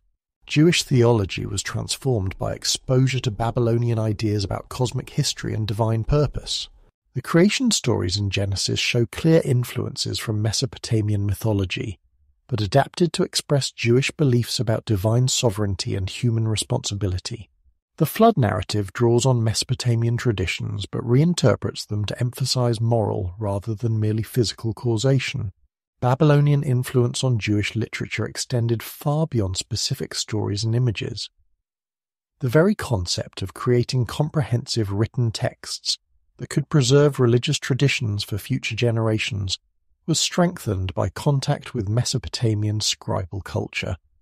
Many biblical books reached their final form during or shortly after the Babylonian exile. The Book of Daniel provides particularly clear evidence of this cultural exchange. Its stories are set during the Babylonian exile, and they show detailed knowledge of Babylonian court life, governmental structures, and intellectual traditions. Yet they use this knowledge to express distinctively Jewish ideas about divine sovereignty and faithful resistance to imperial pressure. Ezekiel's prophetic visions incorporate imagery and symbolism that clearly reflect Babylonian artistic traditions, yet they're used to express Jewish theological concepts that would have been foreign to Babylonian religious thinking. This synthesis of visual traditions with distinctive religious ideas created new forms of symbolic expression that influenced Western art and literature for centuries. The psalms composed during this period show remarkable sophistication in their use of literary techniques that were developed in Mesopotamian poetry. Complex parallelism, elaborate metaphorical structures, and sophisticated rhythmic patterns all show influences from Babylonian literary traditions. Yet the theological content remains distinctively Jewish. Jewish law was refined and systematized during the Babylonian period in ways that show clear influence from Mesopotamian legal thinking. The detailed regulations found in texts like Leviticus reflect exposure to the kind of comprehensive legal codes that Babylonian scholars had been developing for centuries. Yet the underlying principles emphasize social justice and divine authority in ways that distinguish Jewish law from its Mesopotamian models. Economic and social organization among exiled Jewish communities adapted Babylonian models to Jewish values and requirements. They developed systems of community governance that maintained religious identity while functioning effectively within the broader Babylonian society. These organizational innovations influenced Jewish community structure for centuries afterward. Educational systems established during the exile combined Jewish religious instruction with Babylonian intellectual traditions.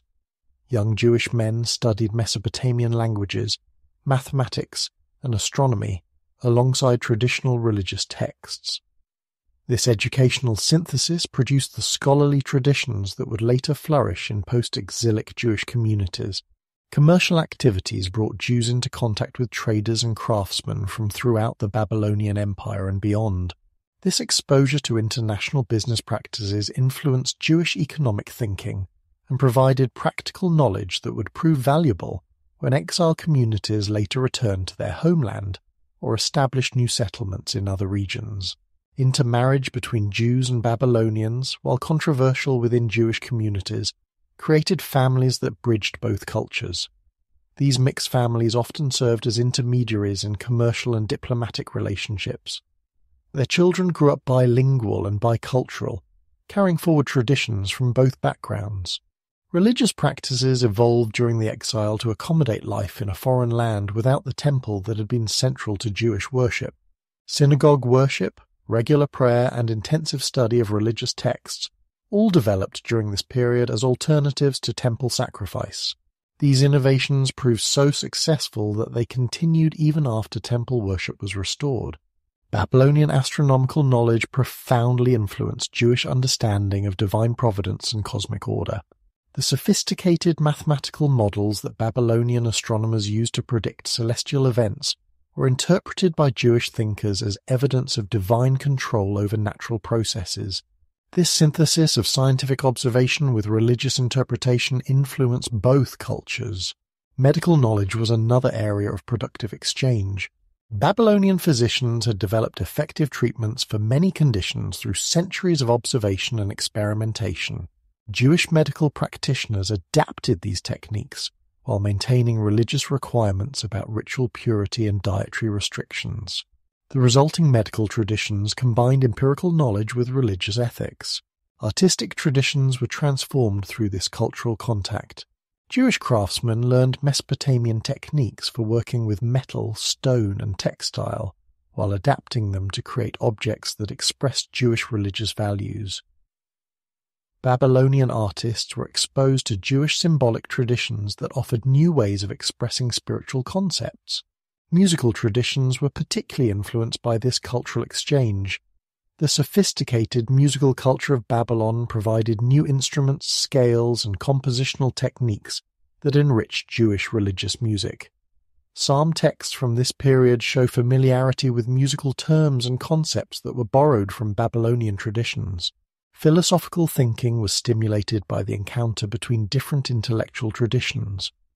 Jewish concepts of divine justice and human responsibility were tested against Mesopotamian ideas about fate, cosmic order, and divine power. The resulting theological discussions influenced religious thinking in both cultures. The practical experience of maintaining cultural identity within a foreign empire provided lessons that would prove crucial for later Jewish history. The strategies developed during the Babylonian exile for preserving traditions while adapting to new circumstances became models for Jewish communities throughout the ancient and medieval worlds. Unknown to the Babylonians, their final chapter was being written by a Persian king, whose tolerance would reshape the ancient world. Cyrus II was developing an imperial system that would combine military effectiveness with religious and cultural tolerance. His approach would prove irresistible to peoples who had suffered under harsher forms of imperial rule, including both Babylonians and their Jewish subjects. While Nebuchadnezzar was building his magnificent palaces and hanging gardens, a young prince named Cyrus was growing up in the harsh mountains of Iran. He lived among the Persian tribes who had been scattered throughout the highlands for centuries. These people were tough, independent, and proud, but they were also divided, constantly fighting each other over grazing rights and water sources. Cyrus was different from other Persian leaders. He had been watching what happened to great empires. He had studied how the Assyrians had conquered through terror and ultimately destroyed themselves through hatred. He had observed how the Babylonians had rebuilt through tolerance and prosperity. He was learning lessons that would reshape the ancient world. In 559 BC, when Cyrus became king of a small Persian tribal confederation, few people outside Iran had even heard of him. The Babylonians certainly weren't worried about some mountain chieftain thousands of miles away. They were far more concerned with managing their prosperous empire and completing their magnificent building projects. But Cyrus had a vision that no previous conqueror had ever imagined. He wanted to create an empire that would last forever. Not through fear like the Assyrians, not even through cultural achievement like the Babylonians, but through something completely revolutionary: voluntary cooperation. His first task was uniting the scattered Persian tribes. Instead of conquering them through warfare, Cyrus offered them something better: partnership in a great enterprise that would bring wealth and honor to all participants. He promised that every tribe that joined him would keep its own customs and leaders while sharing in the profits of conquest. The response was extraordinary. Persian tribes that had been fighting each other for generations suddenly found common cause under Cyrus's leadership. His army grew not through forced conscription, but through voluntary enrollment by warriors who believed in his cause and trusted his promises. Cyrus's first major target was the Median Empire that controlled much of Iran and parts of Anatolia. The Medes had been allies of Babylon in destroying Assyrian power, but their empire had grown corrupt and unpopular. Many of their subjects were ready for new leadership. When Cyrus's Persian forces met the Median army in 550 BC, something unprecedented happened. Instead of a desperate battle, much of the Median army simply switched sides. They had been waiting for a leader who offered hope rather than mere domination. Cyrus welcomed these former enemies as partners rather than treating them as conquered subjects. This pattern repeated itself across Cyrus's expanding empire. City after city opened its gates to Persian forces without resistance, not because they feared Persian military power, but because they preferred Persian tolerance to their current rulers. Cyrus's reputation for keeping his promises spread faster than his armies could march. The secret to Persian success was understanding what people actually wanted from government. They wanted security from external attack. They wanted fair treatment under law. They wanted to keep their traditional customs and religions. Most importantly, they wanted to be part of something larger and more prosperous than their isolated communities. Cyrus offered all of these things. Persian military protection was reliable and effective. Persian legal systems were fair and consistent. Persian religious policy was tolerant and inclusive. Persian economic networks brought prosperity to regions that had been isolated or impoverished under previous rulers. By 545 BC, Cyrus controlled an empire stretching from India to the Mediterranean. His forces had conquered the wealthy kingdom of Lydia in Anatolia, adding its famous gold resources to Persian wealth. Greek cities on the coast had submitted voluntarily rather than face siege. The Persian Empire had become the largest political entity in human history, but Cyrus's greatest test was still ahead. Babylon remained the richest and most culturally advanced city in the world. Its walls were impregnable, its armies were professional and well-equipped, its people were proud of their achievements and unlikely to submit without a fight. Traditional military conquest would have been enormously costly even for Persian forces. Babylon's double walls and sophisticated defences could withstand siege for years. The city's wealth could finance mercenary armies from throughout the ancient world. A direct assault might succeed eventually, but it would destroy much of what made Babylon valuable. Cyrus chose a completely different approach. Instead of attacking Babylon militarily, he attacked it politically. He began spreading a simple but powerful message throughout the Babylonian Empire. Persian rule would be better than Babylonian rule for everyone except the current ruling class. Persian agents made contact with discontented groups throughout Babylonian territories, provincial governors who resented control from Babylon, religious minorities who faced discrimination under Babylonian policies, merchants who wanted access to larger markets, subject peoples who hoped for greater autonomy. Most importantly, Cyrus reached out to the Jewish exiles in Babylon. He promised them something no conqueror had ever offered before, the right to return to their ancestral homeland and rebuild their destroyed temple. This promise was revolutionary in its implications. Previous empires had moved peoples to serve imperial needs. Cyrus offered to restore them to serve their own.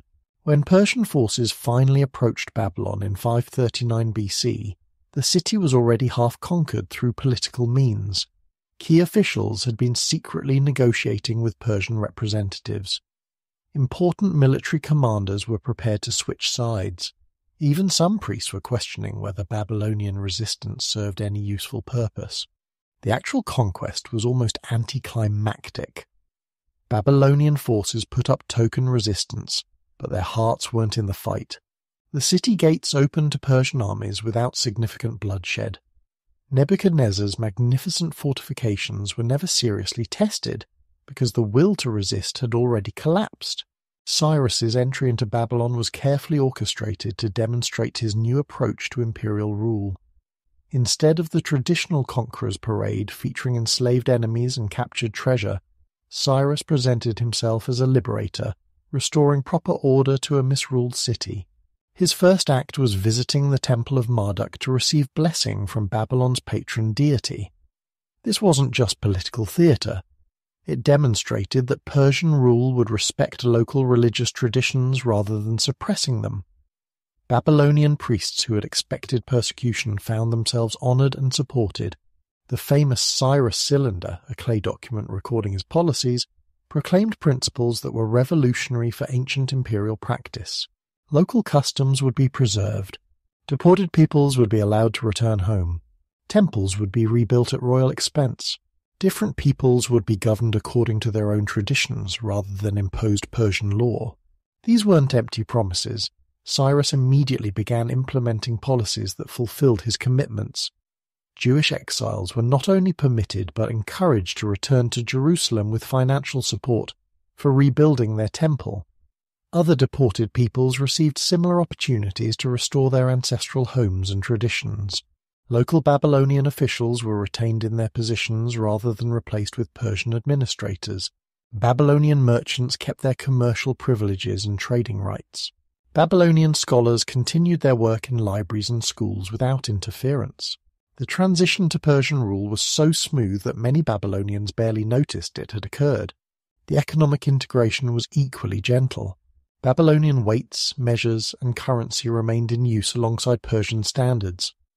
Trade networks established under Babylonian rule were maintained and expanded rather than replaced. Commercial law continued to follow Babylonian precedents, modified only to accommodate Persian imperial needs. Military integration followed similar principles. Babylonian units were incorporated into Persian armies while maintaining their traditional organization and leadership. Babylonian military techniques and technologies were adopted by Persian forces. The relationship was genuinely cooperative rather than exploitative. This conquest marked the end of Mesopotamian independence, but the beginning of its idea's global spread. Under Persian rule, Mesopotamian knowledge, culture, and techniques would reach regions that had never been touched by previous empires. The tolerance and administrative sophistication that made Persian rule acceptable would carry Mesopotamian achievements to India, Central Asia, and eventually Europe itself. The Persian approach to governing Mesopotamia was unlike anything the world had ever seen. Previous conquerors had either destroyed local institutions entirely or maintained them unchanged while extracting maximum tribute. The Persians created something entirely new, a system that preserved local traditions while integrating them into a larger imperial structure. Persian administrators who came to govern Mesopotamian provinces weren't conquerors imposing foreign systems. They were partners working with local leaders to create more effective government. Babylonian officials who had expected to lose their positions found themselves promoted to higher responsibilities within the imperial hierarchy. This collaboration wasn't just political necessity. The Persians genuinely respected Mesopotamian achievements and wanted to learn from them. Persian nobles sent their sons to study in Babylonian schools. Persian priests consulted with Mesopotamian religious scholars. Persian engineers studied irrigation techniques that had been perfected over thousands of years. The result was a genuine synthesis rather than mere tolerance. Persian legal traditions combined with Mesopotamian precedents to create more sophisticated court systems. Persian military organization incorporated Mesopotamian siege techniques and logistics systems. Persian religious practices adopted Mesopotamian theological concepts and ceremonial procedures. Language policy reflected this synthetic approach. Persian became the language of imperial administration, but Akkadian remained the language of scholarship and commerce throughout Mesopotamia.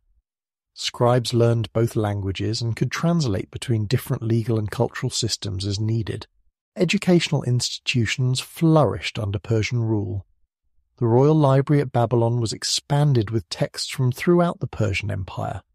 Students could study not just traditional Mesopotamian subjects, but also Persian poetry, Indian mathematics, and Egyptian medicine.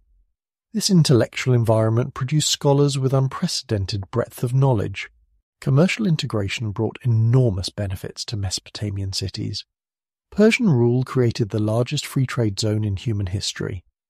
Goods could travel from India to Greece without crossing hostile borders or dealing with numerous different currencies and regulations. Mesopotamian merchants gained access to markets they had never imagined. The famous Persian royal road system transformed transportation and communication throughout the empire. Messages that had taken months to travel between distant regions could now be delivered in weeks through relay stations that provided fresh horses and supplies. This communication network held the vast empire together more effectively than any military force could have managed. Religious policy was perhaps the most revolutionary aspect of Persian rule. Instead of imposing Persian religious beliefs on conquered peoples, the Persians actively supported local religious traditions. They rebuilt temples, funded religious festivals, and honored local gods alongside their own deities. This tolerance wasn't just political calculation. Persian religion itself was evolving through contact with different traditions throughout their empire. Zoroastrian concepts of cosmic dualism were influenced by Mesopotamian ideas about divine justice. Persian fire worship incorporated elements from various local traditions. The Jewish Restoration Project became a model for Persian religious policy throughout the empire. Other deported peoples were encouraged to return to their ancestral homes and rebuild their traditional religious centers. This policy created enormous goodwill and reduced the costs of imperial administration by making subject peoples partners rather than prisoners. Agricultural techniques developed in Mesopotamia spread throughout the Persian Empire under this policy of cultural exchange. Persian administrators learned about irrigation systems that could transform marginal lands into productive farmland. These techniques were adapted to different climates and soil conditions throughout the empire.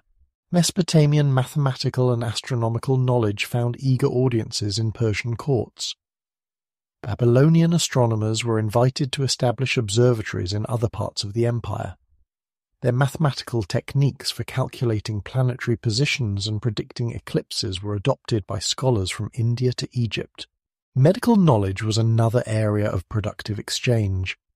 Mesopotamian physicians had developed effective treatments through centuries of careful observation. These medical techniques were combined with healing traditions from other parts of the Persian Empire to create more effective treatment systems. Artistic traditions merged and evolved under Persian patronage. Mesopotamian sculptors worked on Persian palaces, bringing their techniques to new subjects and materials. Persian artistic themes were adapted by Mesopotamian craftsmen to create distinctive hybrid styles that influenced art throughout the ancient world. Legal systems became more sophisticated through this cultural synthesis. Persian imperial law had to deal with disputes between people from dozens of different legal traditions. Mesopotamian legal scholarship provided precedents and procedures that could be adapted to these complex situations. Urban planning concepts developed in Babylon influenced the construction of new Persian cities throughout the empire. The sophisticated infrastructure systems that supported large urban populations were adapted to different geographical and climatic conditions. Persian cities incorporated the best features of various architectural traditions. Military technology advanced through systematic exchange of techniques and equipment between different parts of the empire. Mesopotamian siege warfare expertise was combined with Persian cavalry tactics and Indian metallurgy to create the most effective military system the ancient world had yet seen. Administrative efficiency reached unprecedented levels through Persian adoption of Mesopotamian bureaucratic systems. Written records, standardized procedures, and professional civil service had been developed in Mesopotamia over thousands of years. These systems were expanded and refined to govern territories larger than any previous empire. Diplomatic practices established in Mesopotamia became standard throughout the Persian Empire.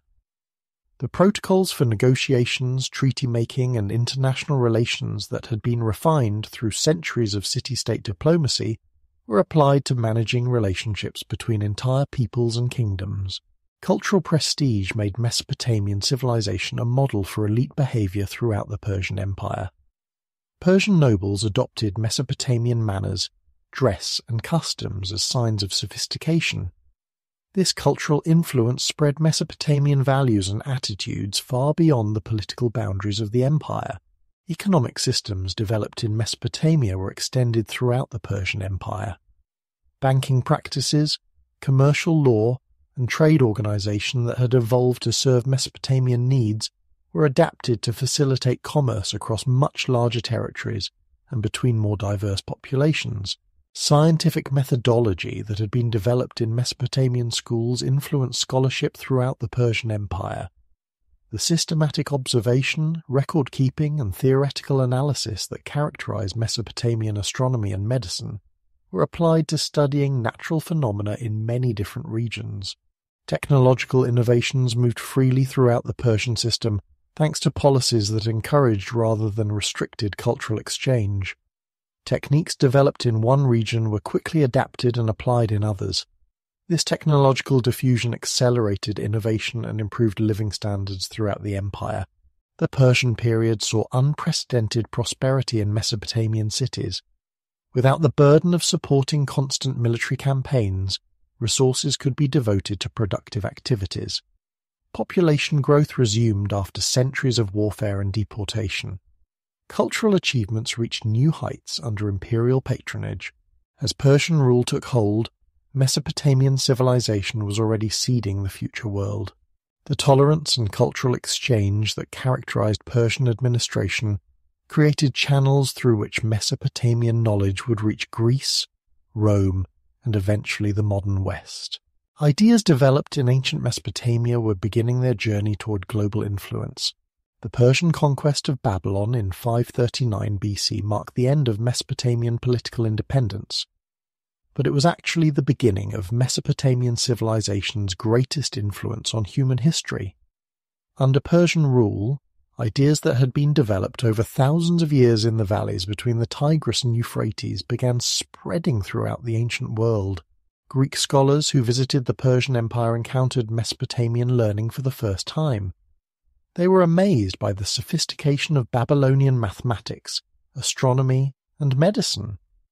These Greek students took Mesopotamian knowledge back to their home cities, where it influenced the development of Greek philosophy and science.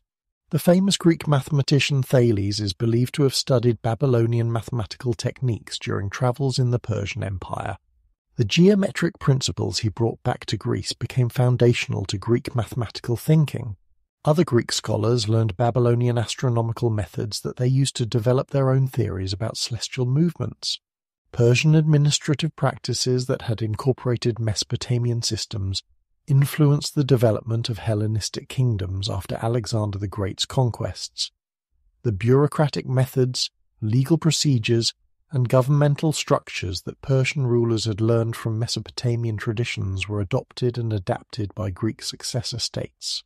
When Alexander conquered the Persian Empire in the 4th century BC, he found a system that had successfully governed diverse peoples across vast territories for over 2 centuries. Many of the administrative innovations he admired and preserved were actually Mesopotamian in origin, refined through generations of Persian imperial experience. The Library of Alexandria, established by Alexander's successors in Egypt, actively collected manuscripts from throughout the former Persian Empire. Mesopotamian texts on mathematics, astronomy, medicine, and law were translated into Greek and became part of the intellectual foundation of Hellenistic civilization. Roman expansion into the eastern Mediterranean brought Romans into contact with this Greek-transmitted Mesopotamian knowledge. Roman legal thinking was influenced by legal principles that trace back to Hammurabi's Code. Roman engineering incorporated techniques that had been developed for Mesopotamian irrigation and construction projects. The Jewish communities that had been restored to their homeland under Persian rule carried Mesopotamian influences with them.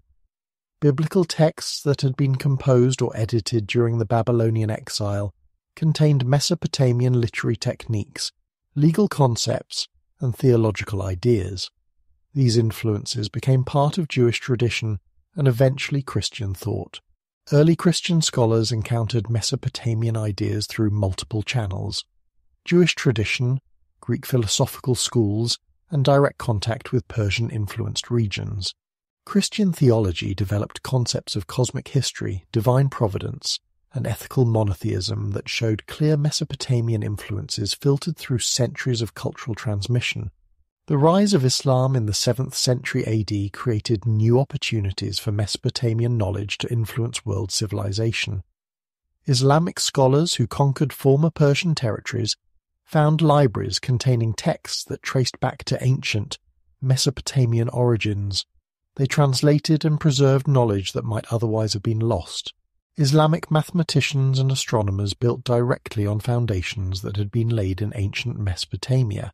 The base 16 number system, geometric principles, and astronomical observation techniques that Islamic scholars refined and transmitted to medieval Europe all had roots in Mesopotamian learning that had been preserved through Persian and other intermediate cultures.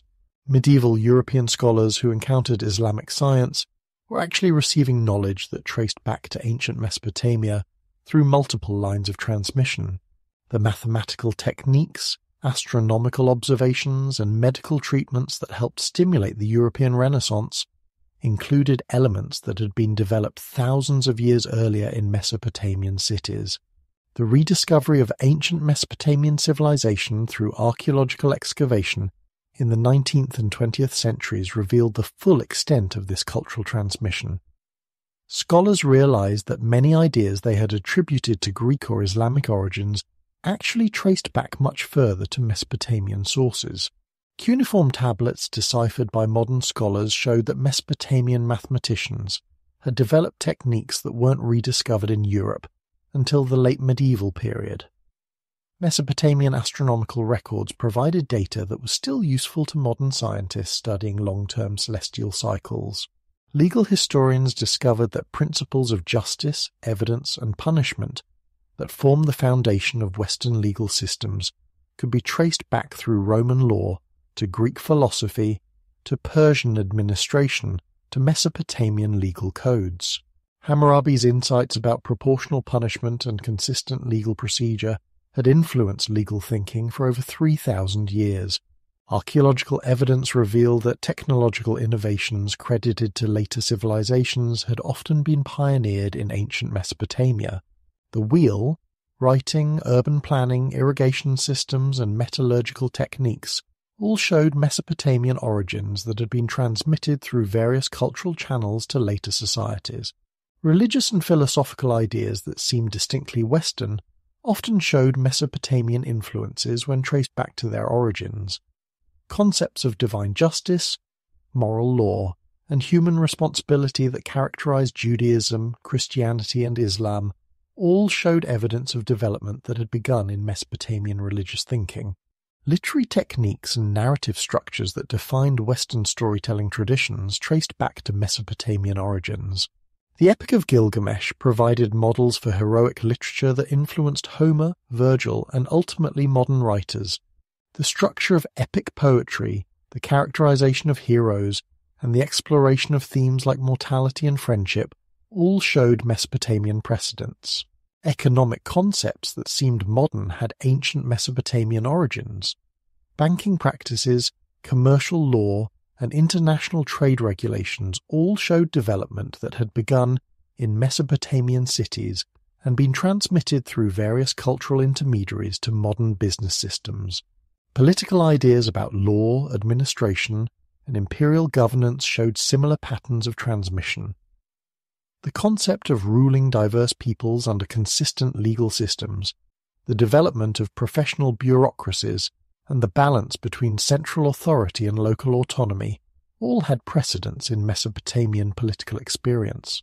Scientific methodology that seemed to begin with Greek philosophy actually had deeper roots in Mesopotamian scholarly traditions. The systematic observation of natural phenomena, the recording and analysis of data, and the development of theories to explain observed patterns all showed evidence of Mesopotamian origins. The influence continues today in ways most people never realize. Every time we divide an hour into 60 minutes or a circle into 360 degrees, we're using mathematical concepts developed in ancient Mesopotamia. Every time we follow legal procedures that require evidence and proportional punishment, we're applying principles that trace back to Mesopotamian legal thinking. Modern urban planning, with its emphasis on zoning, infrastructure, and public services, follows patterns that were first developed in Mesopotamian cities. Contemporary irrigation techniques in arid regions often use principles that were pioneered by Mesopotamian engineers thousands of years ago, and so we reach the end of our journey through humanity's first great civilization.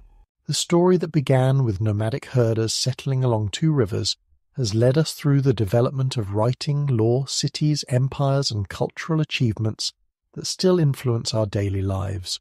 The people of ancient Mesopotamia created the foundation upon which all subsequent civilization has been built. As you drift towards sleep tonight, remember that you are the heir to their greatest achievement, the idea that human beings can work together to create something larger and more lasting than any individual life. In their cities and laws, their literature and learning, they showed us that civilization is not just possible, but inevitable when people choose cooperation over conflict, creation over destruction, and hope over fear.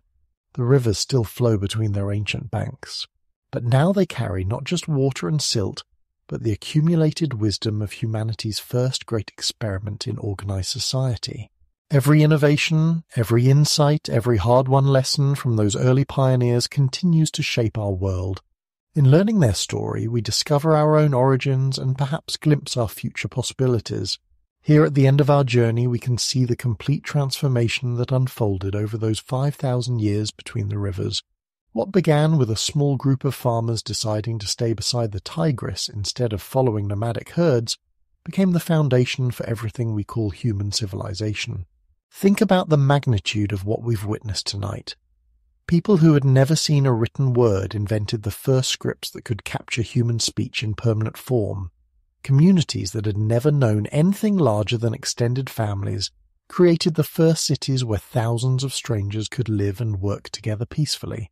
Tribes that had settled their disputes through personal combat developed the first legal systems that could deliver justice according to consistent principles rather than individual strength. Societies that had worshipped only local spirits and ancestors created the first universal concepts of divine justice and human responsibility. The transformation wasn't just technological or political, it was psychological.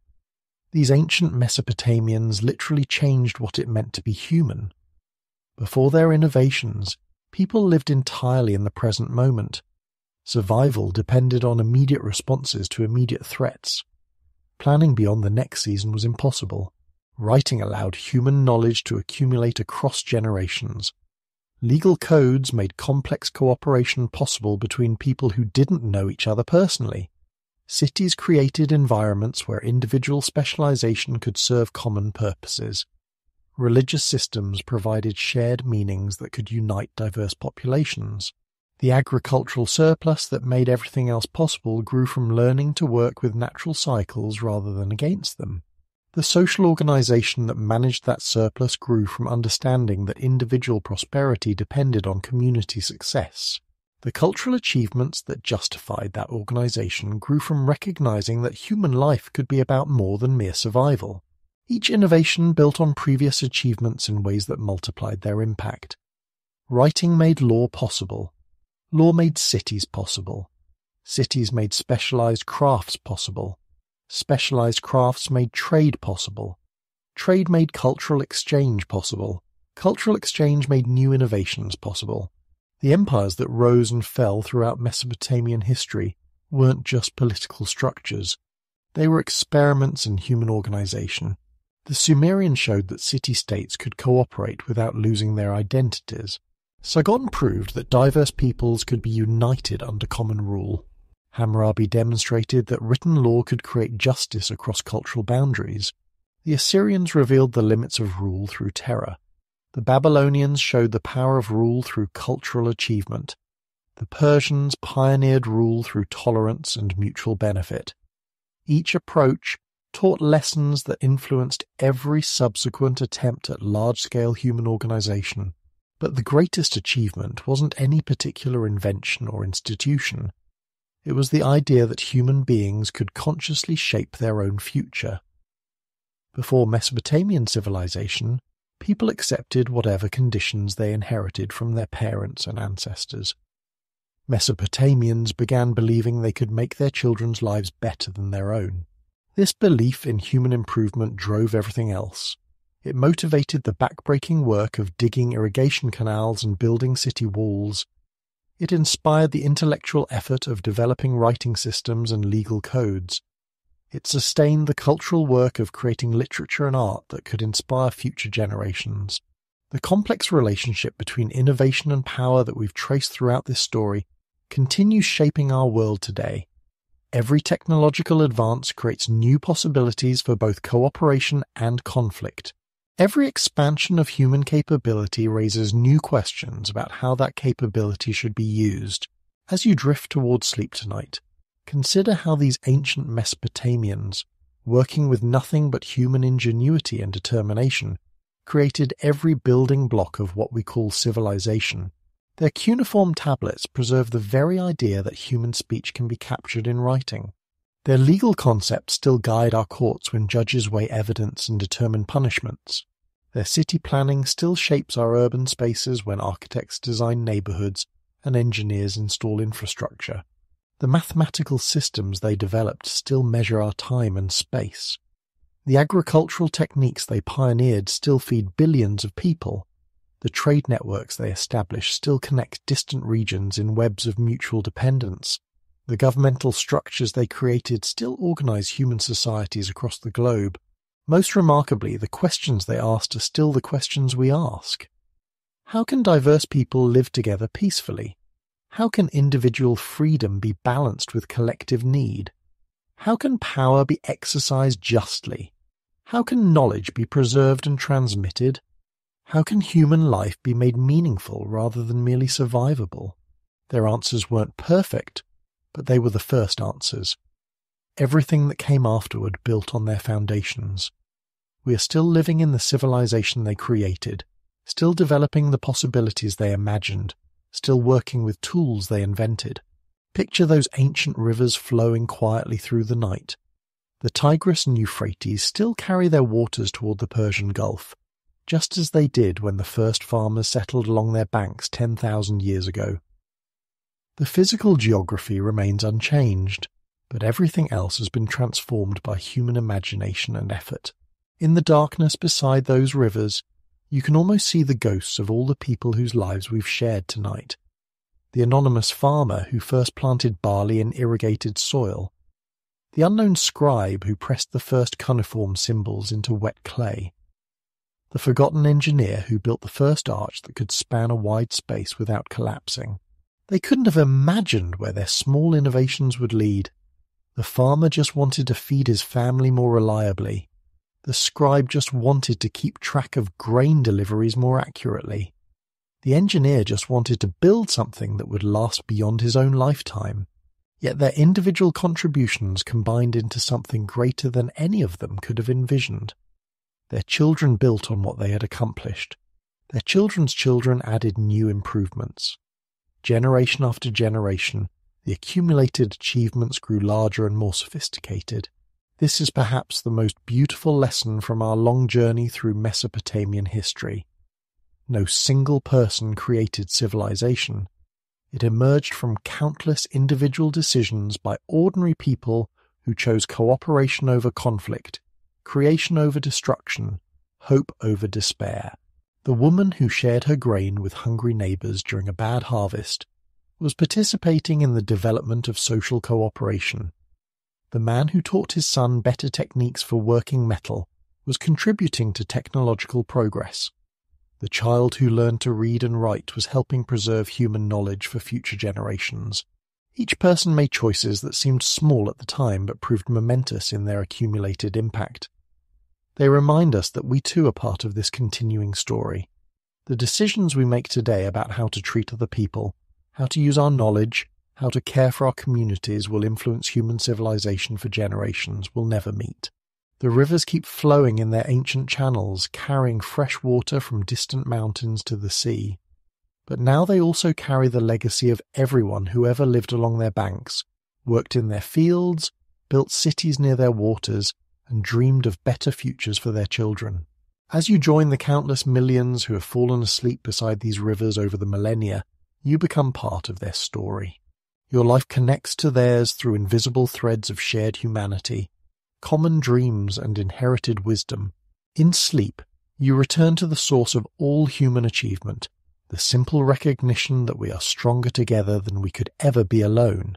The first civilization sleeps peacefully in the darkness, but its gifts live on in every human community, every written word, every law court, every planned city, and every person who believes that tomorrow can be better than today. Rest well, knowing you are the heir to humanity's greatest achievement, the proof that conscious beings can shape their world through wisdom, cooperation, and love.